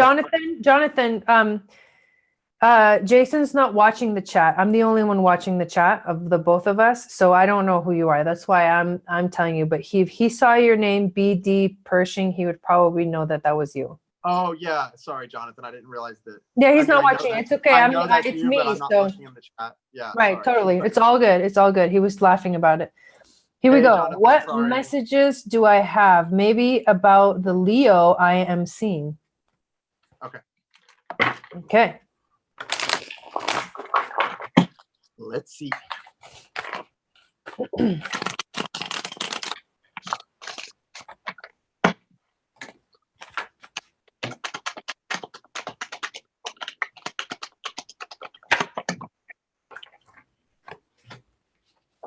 Dang, there's some epic cards. Yeah. Jeez. Some of these animal good. cards, I feel like they're major arcanas. Like the messages they bring are pretty much like major arcana messages. Yeah. I mean, come on. The lion coming out tonight is so on point with everything. So, Jonathan. Okay. First and foremost, you've got the overall energy of the Hierophant, which is a major arcana. The Hierophant, you know what the Hierophant represents is like tradition. When it comes to what you're asking about relationships, the Hierophant represents what's happening as a relationship that's quite possibly very old. Although it may be new this lifetime, it may be one that's been that you've been participating in for many lifetimes, because the Hierophant is about tradition, and it's also about marriage or things which don't really fall away with time. Right? Isn't that a beautiful Hierophant card? You guys, like, look at that. That's just beautiful. I love how the Hierophant always has a key. Right. I always see that. And he's not only got a key. Wow. It's 3-pronged. Then you've got the 3 of Pentacles. And the 3 of Pentacles is about building. The number 3 pyramid, is about dude. building. Yeah. This Thoth Tarot is crazy. It's really intuitive. Can you look at that? Wow. Can you see that, like, what everything that's in that card is crazy? Like, what are those things on the bottom? you tell me. Like, that's the thing. Like, I don't know. Like, it's so intuitive. Like, it really, like you have to sort of shift your eyes. It looks like lobster like hands. And see, I thought it looked like sharks. It's crazy. So what this is about, though, and see, what it looked like to me was sharks, like or fish, like when you fishermen pull a net in, like they're pulling in their catch from the day. This is about you two, you and this Leo, having a potential and both having a desire to build on this foundation that's pretty strong. And you've got the Ace of Swords, which is a new understanding or perspective coming in. The Elk, yeah. So this is coming in because the aces are gifts of the universe. And then the best part, look at this. The 6 of Discs, which is Pentacles, and the word for it, success. And then the Magus, or the Magus, which is the magician. The Magus is how you would say it if you were British, which Aleister Crowley was British. The Magus is the magician, right? Or the witch, the warlock, whatever. He's the magician, right? Right? Isn't that what Magus means? Oh, I'm not sure. I think it's magician, basically. It is the magician card. So what that means to you, Jonathan, is that you have the ability to manifest and make out of this relationship you're in, really, whatever you want. The universe is sort of saying, like, you're an artist. You and this Leo are artists who have a canvas in front of you, and you guys can paint the picture. That's what these cards look like. You guys decide. And I mean, we live in a time in this country where we're kind of fortunate as gay men that if you want to get married and have a traditional life, you can do that. If you don't, you don't have to do. You're able to live, legally speaking, the life that everyone else has always been able to live. So it's a really fortunate time. You need to embrace this energy here and not take it for granted, because this energy, along with all of the things I just mentioned, is pretty much all you can ask for right now. So take advantage of this. You have got the most epic 4 cards. You have the Hawk, the Phoenix, the Buffalo, and the Elk. Okay. Love like elk. This is intense. Okay, this is like two epic air animals, like birds, right? Except, you know, the phoenix is the fire. And then two epic like earth, like very grounded. So the elk is love medicine and its stability. The buffalo, it's about prayer, but it's also about being grounded yet heavenly, like practical yet spiritual. So it's about being grounded, but also like seeing beyond what's right here. That's what I'm feeling. It's like this relationship is like on fire. Like this Leo, the hawk brings a message, a divine message. The relationship is like divinely orchestrated. The phoenix represents your relationship, which means it's going to transform both of you guys.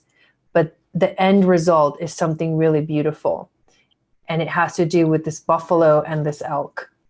It's like that very secure energy that like lasts forever. You know what I mean? Because buffaloes are like the most epic, like strongest creatures I know.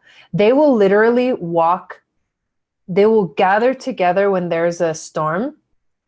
And instead of running away from the storm like most animals do, they'll walk right towards it. Like they huddle together and they just like charge towards it because they know that that's going to be faster than trying to get away and getting trampled anyways and blah, blah. So it's like there's this energy of like collaboration between them. And the elk is like love medicine. So it's like, wow, I love, like, I'm loving these cards. Just really beautiful. I'm really excited for you. So that's beautiful. I get the message from that buffalo in the story. Like, it's kind of what that says is when times are difficult, you two have the energy between you two to come to get closer together in those difficult times. You know, that's a special kind of fun. Yes. That's it's lasting. It's like if it doesn't last as a relationship, it'll last as a friendship. Beautiful. That's beautiful. Yeah. But it's like on fire, dude. It's on freaking fire. And the fact that he's a Leo, that's cool. I'm jelly. I know. Right? I know. Alicia, that's amazing. Thank you, Jonathan. Okay. Alicia?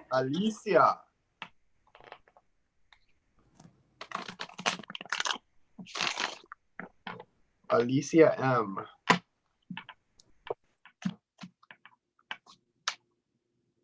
So yeah, Jonathan, always value the friendship first and foremost in a relationship like that. Like Jai was saying, the friendship will last no matter what. And that's beautiful. Such a nice chemistry there.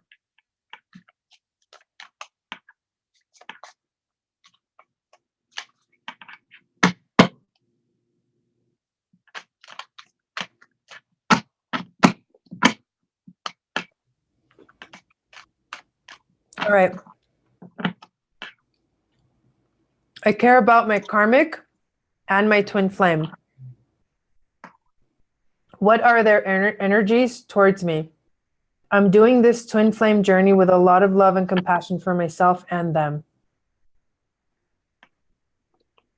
What is whose energies, the karmic or the twin souls?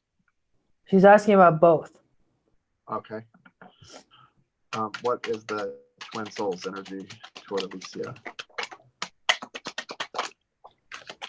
How about you do the twin soul and I'll do the karmic? Great. Good idea. Okay.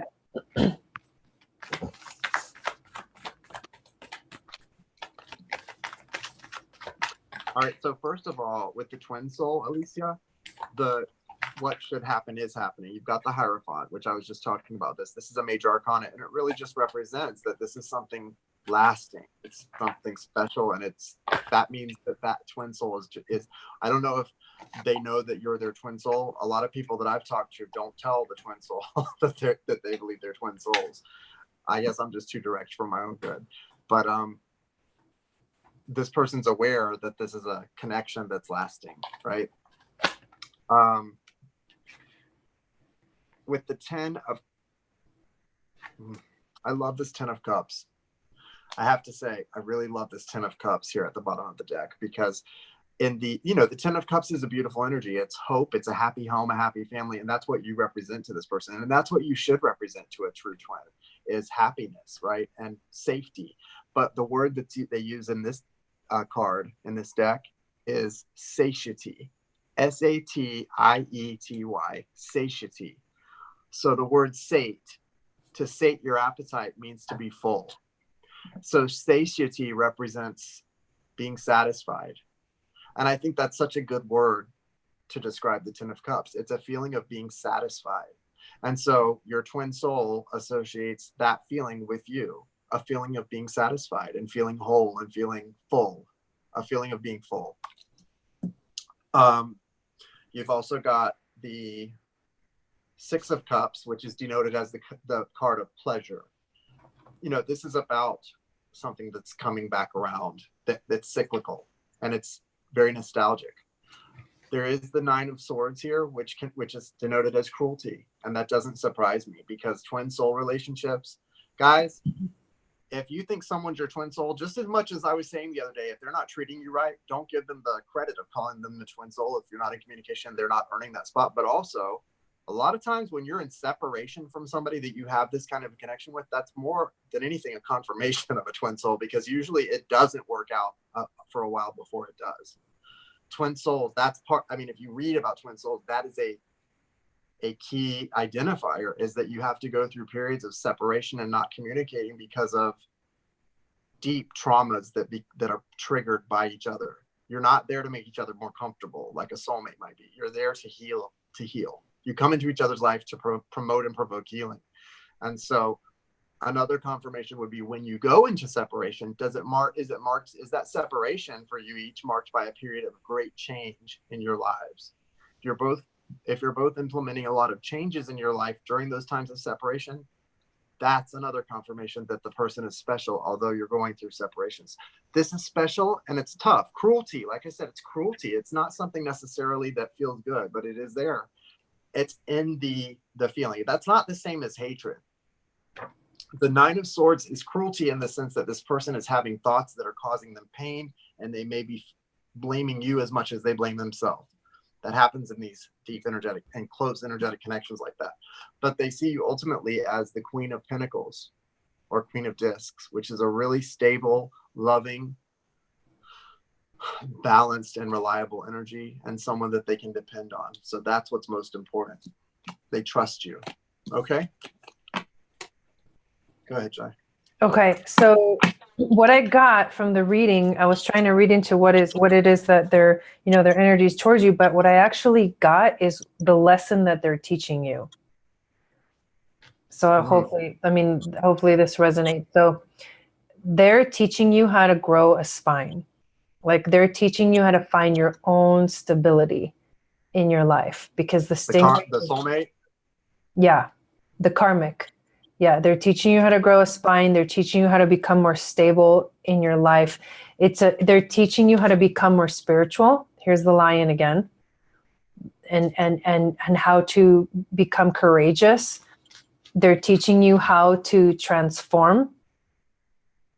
And this is a very, very, you've had lifetimes with this person many times before. This is an old soul that is like, they're definitely here to like, sometimes it can feel like a very strong lesson, a very hard lesson, but because, growing a spine, like, seriously, that's no easy lesson.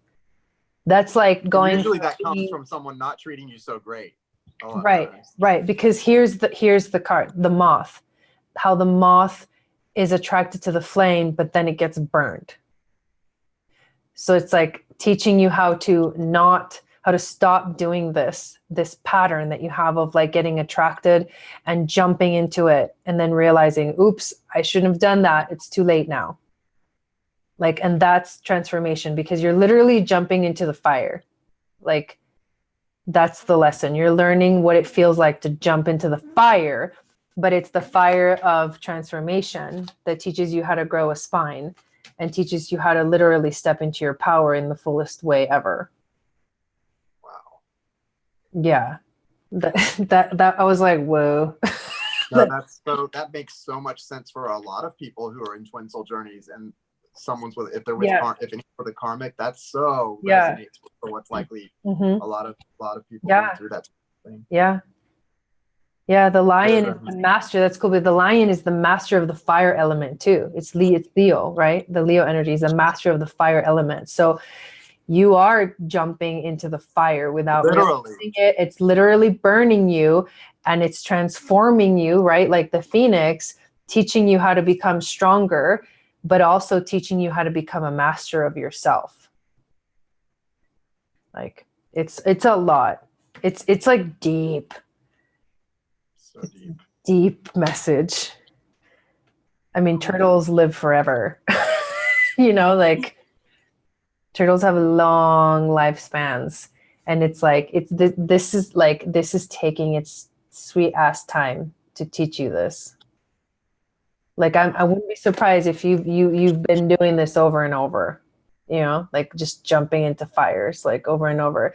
And it's like there's no other way to learn how to become a master of the fire element than jumping into fires and burning yourself. Preach. Gee, wicked. Cool. She said this makes perfect sense for both the twin flame and the karmic. There you go. Yeah. I love it. Last but most 19 years with karmic. Dude. And that's the thing, guys, when people talk about, well, my twin soul's with a karmic, but that person's this, that person's that. No, listen. They love that karmic soulmate. Listen, you can't be drawn back to that flame if you don't love that person. If you're not drawn to that.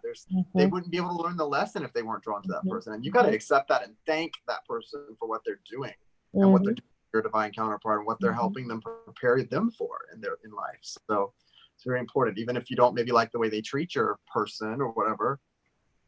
Okay. Elpis. I think Elpis is the last one, unless anyone else has made a donation that I'm not aware of. I don't think anyone else has. But I'll check one last time. Okay. Yeah, check one more time, but I think the list is closed by now. We've been on for 2 hours. Oh. That's about... We have one more. We have Steven. Okay. That's fine, but we'll close the list now. Yeah, for sure. It's going to be closed now. Gotcha, Steve. Okay. Elpis. Hope is her name. Let me grab that. Okay. Yeah, well, yeah, in the chat, yeah. A door opened today. What does this mean for my twin soul and I? Meaning, will it help to bring us together or not make a difference? We live in different countries.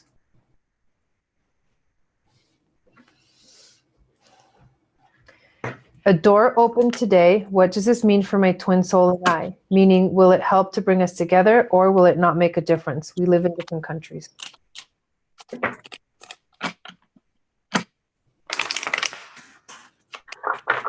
Let's see.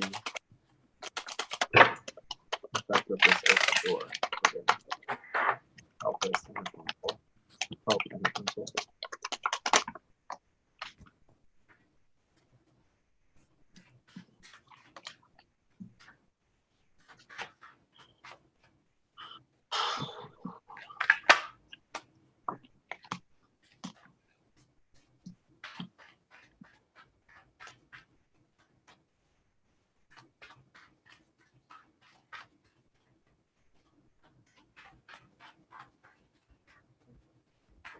You have the Four of Swords, which represents healing. This is the overall energy. And certainly in separation is the time you heal with that twin.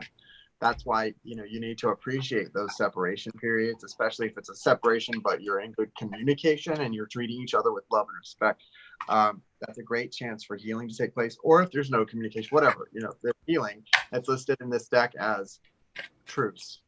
There's a truce. And, I love the energy just from looking at this card. This feels it feels like kindness between the two of you, energetic kindness. And I like that feeling.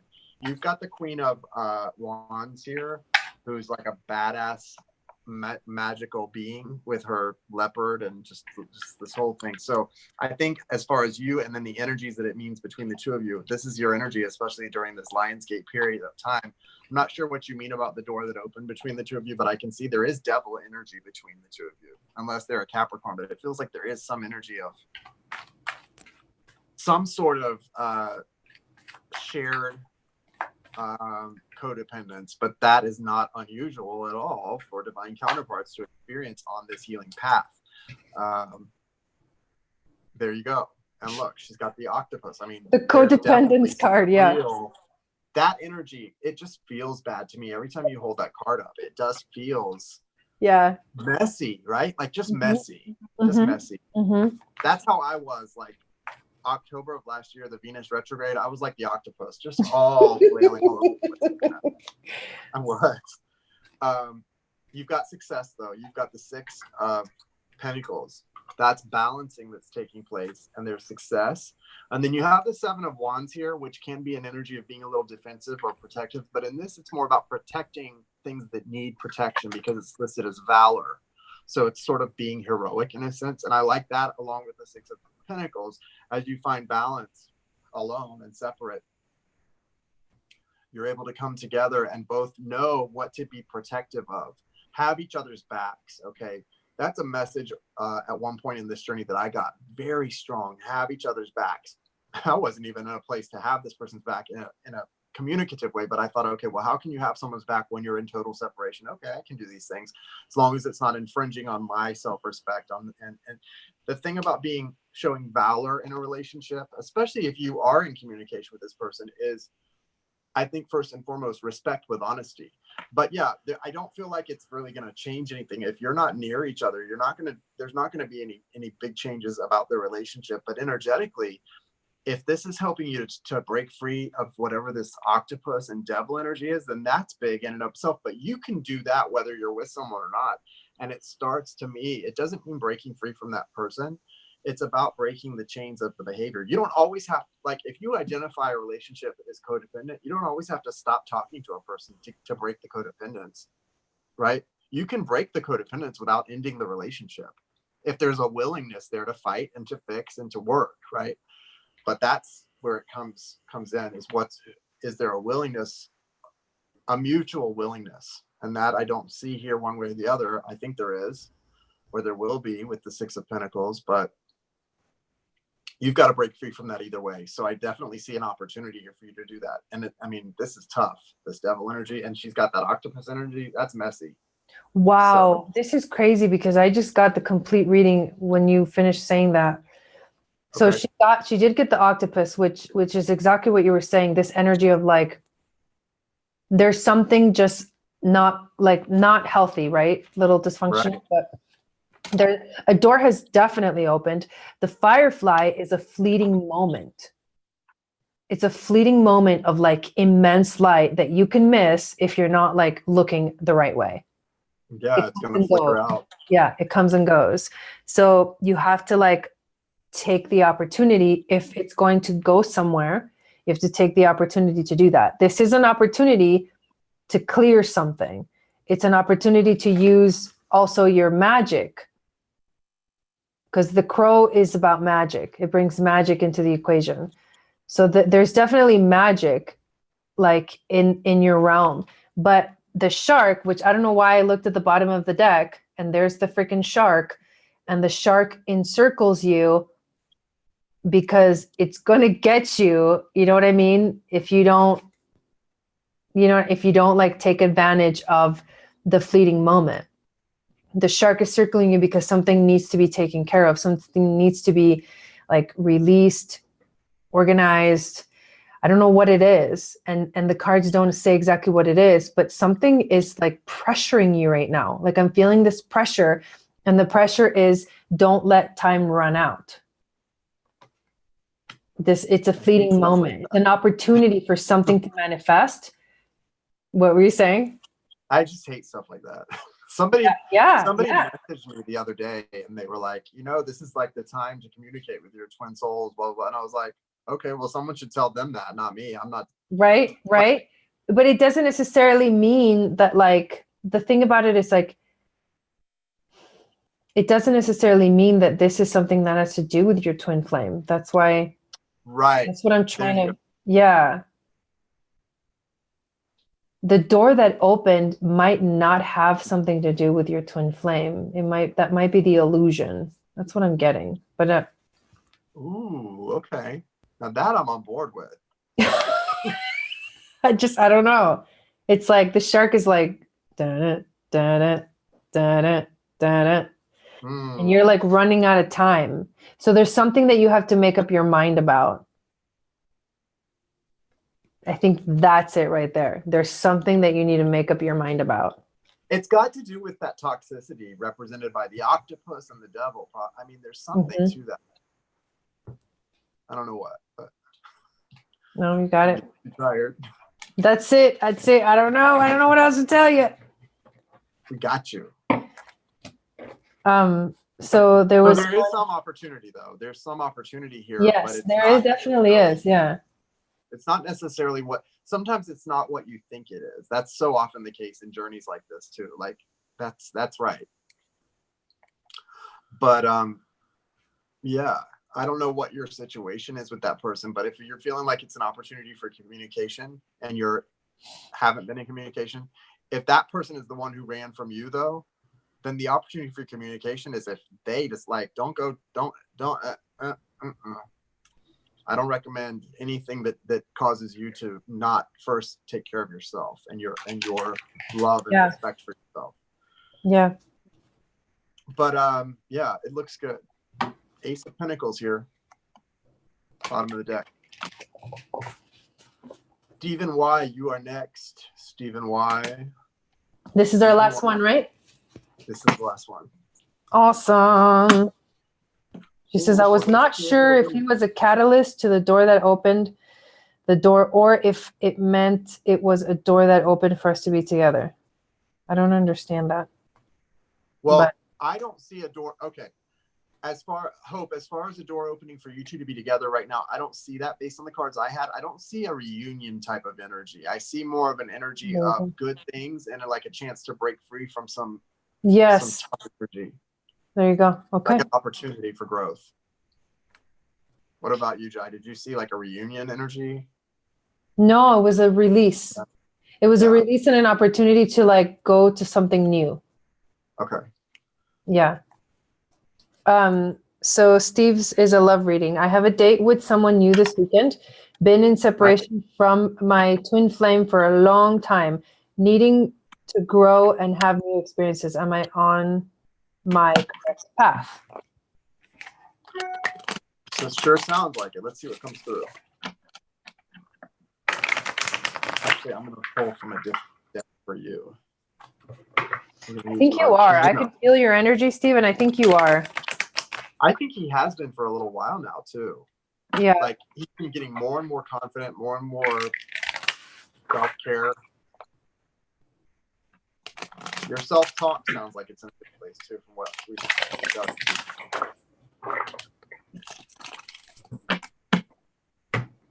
What guidance do you have for Stephen or any reflection of where he's at energetically? Scorpion at the bottom of the deck is passion, which is a good sign. Starfish, owl, bear, and the vulture. Wow. Oh my God. I don't even want to say this because it's so good. Let me, can I do this one first? Yeah, go. Okay. Sorry. So the starfish is about seeing the beauty on the outside and not the beauty on the inside. So I feel like your journey has been a journey to learn how to love yourself internally. That's what I get so far. That you've been on this journey to love yourself and to not think that what's on the outside is what's most important. You have found a very deep connection to your intuition that has guided you to come out of your cave and like leave the cave and begin to transform your life. So like you are definitely on the right track because here comes the vulture to clean up the shit. Like Then now the vulture comes down to clean it up. That's what I got. Yeah, same here. Okay, so Okay, got good, the good. Judgment card, and then the Knight of Swords, which is coming out of that cave. You're waking up. You're coming out of your hibernation, and you were woke because of the connection. You knew what it was from the start, but you're really getting woke now, like Jai was saying, because you're truly making it about you on the inner, your soul on the inside, not the outside, and it's allowing you to move forward and make progress in life, which is leading you to victory. 6 of Wands. Okay. And guess what's happening as you've done this? I don't even want to tell you the rest because it's not about that. But guess what happens because of what you're doing? All of the things that you've been trying to do all along, right? Whoa! What you've got to focus on is those things over there that are about you and the inside of you. But look what's coming now. The Hierophant. Also the Hierophant. The Lovers, the 2 of Cups, and the 4 of Wands. You know what all that is by now, Stephen. That's intense. Dang! And don't expect that or it won't happen. Don't start expecting that. You keep focused on what you're doing. Just know that the answer to your question is that you are on the right path. Just absolutely walk with that knowledge. Are you on the right path? Absolutely. Yes. Absolutely. Yes. Boom. What an awesome reading to end it with. Oh, that was so good. I love that. He goes, wow. That's what he just said. Oh, was that? I just love the way that came out too. It's yeah. like, yeah. That's what it's about though. Okay. This starts to represent this. It doesn't happen any other way. This starts to represent what it always does. Right. Mm-hmm. Thank you, Stephen. And thank you everybody for donating. Everybody that donated, we appreciate it so freaking much. I have such a good time doing these readings. Oh my God, me too. It's the I enjoy best myself a lot. They've been getting better and better. Yeah, it's so much fun, you guys. We love it, and Jai and I just have a really good time doing it. I love to bounce off of her intuition and vice versa. Like literally, when she started talking about the mouse and the fire ant being small, I was like, "What? Did you pick that right out of my mind?" That was crazy. So thank you, Jai. I think, guys, I think Jai and I are going to be on Thursday night. Mm-hmm. That's the plan so far. I mean, we'll let you guys know for sure. Yeah, we'll let you know what we decide to do, because that's a special day also, 8/8. Oh, that's true, because that is the actual the most powerful day of the Lionsgate. Yeah. 8/8 energy. Yeah. Cool. Yeah. All right. What I wanted to say is, anyone who is, if you do want to be on the list for Thursday night, you can go ahead and put a $25 donation in and put in the notes that that's what it's for, and I'll start the list. And if something changes, I'll just refund you. Okay, that's fine, because a lot of people, like, when they hear we're going to be on, they immediately want to send. Yeah, that's fine. Go ahead. Most likely we will, anyways.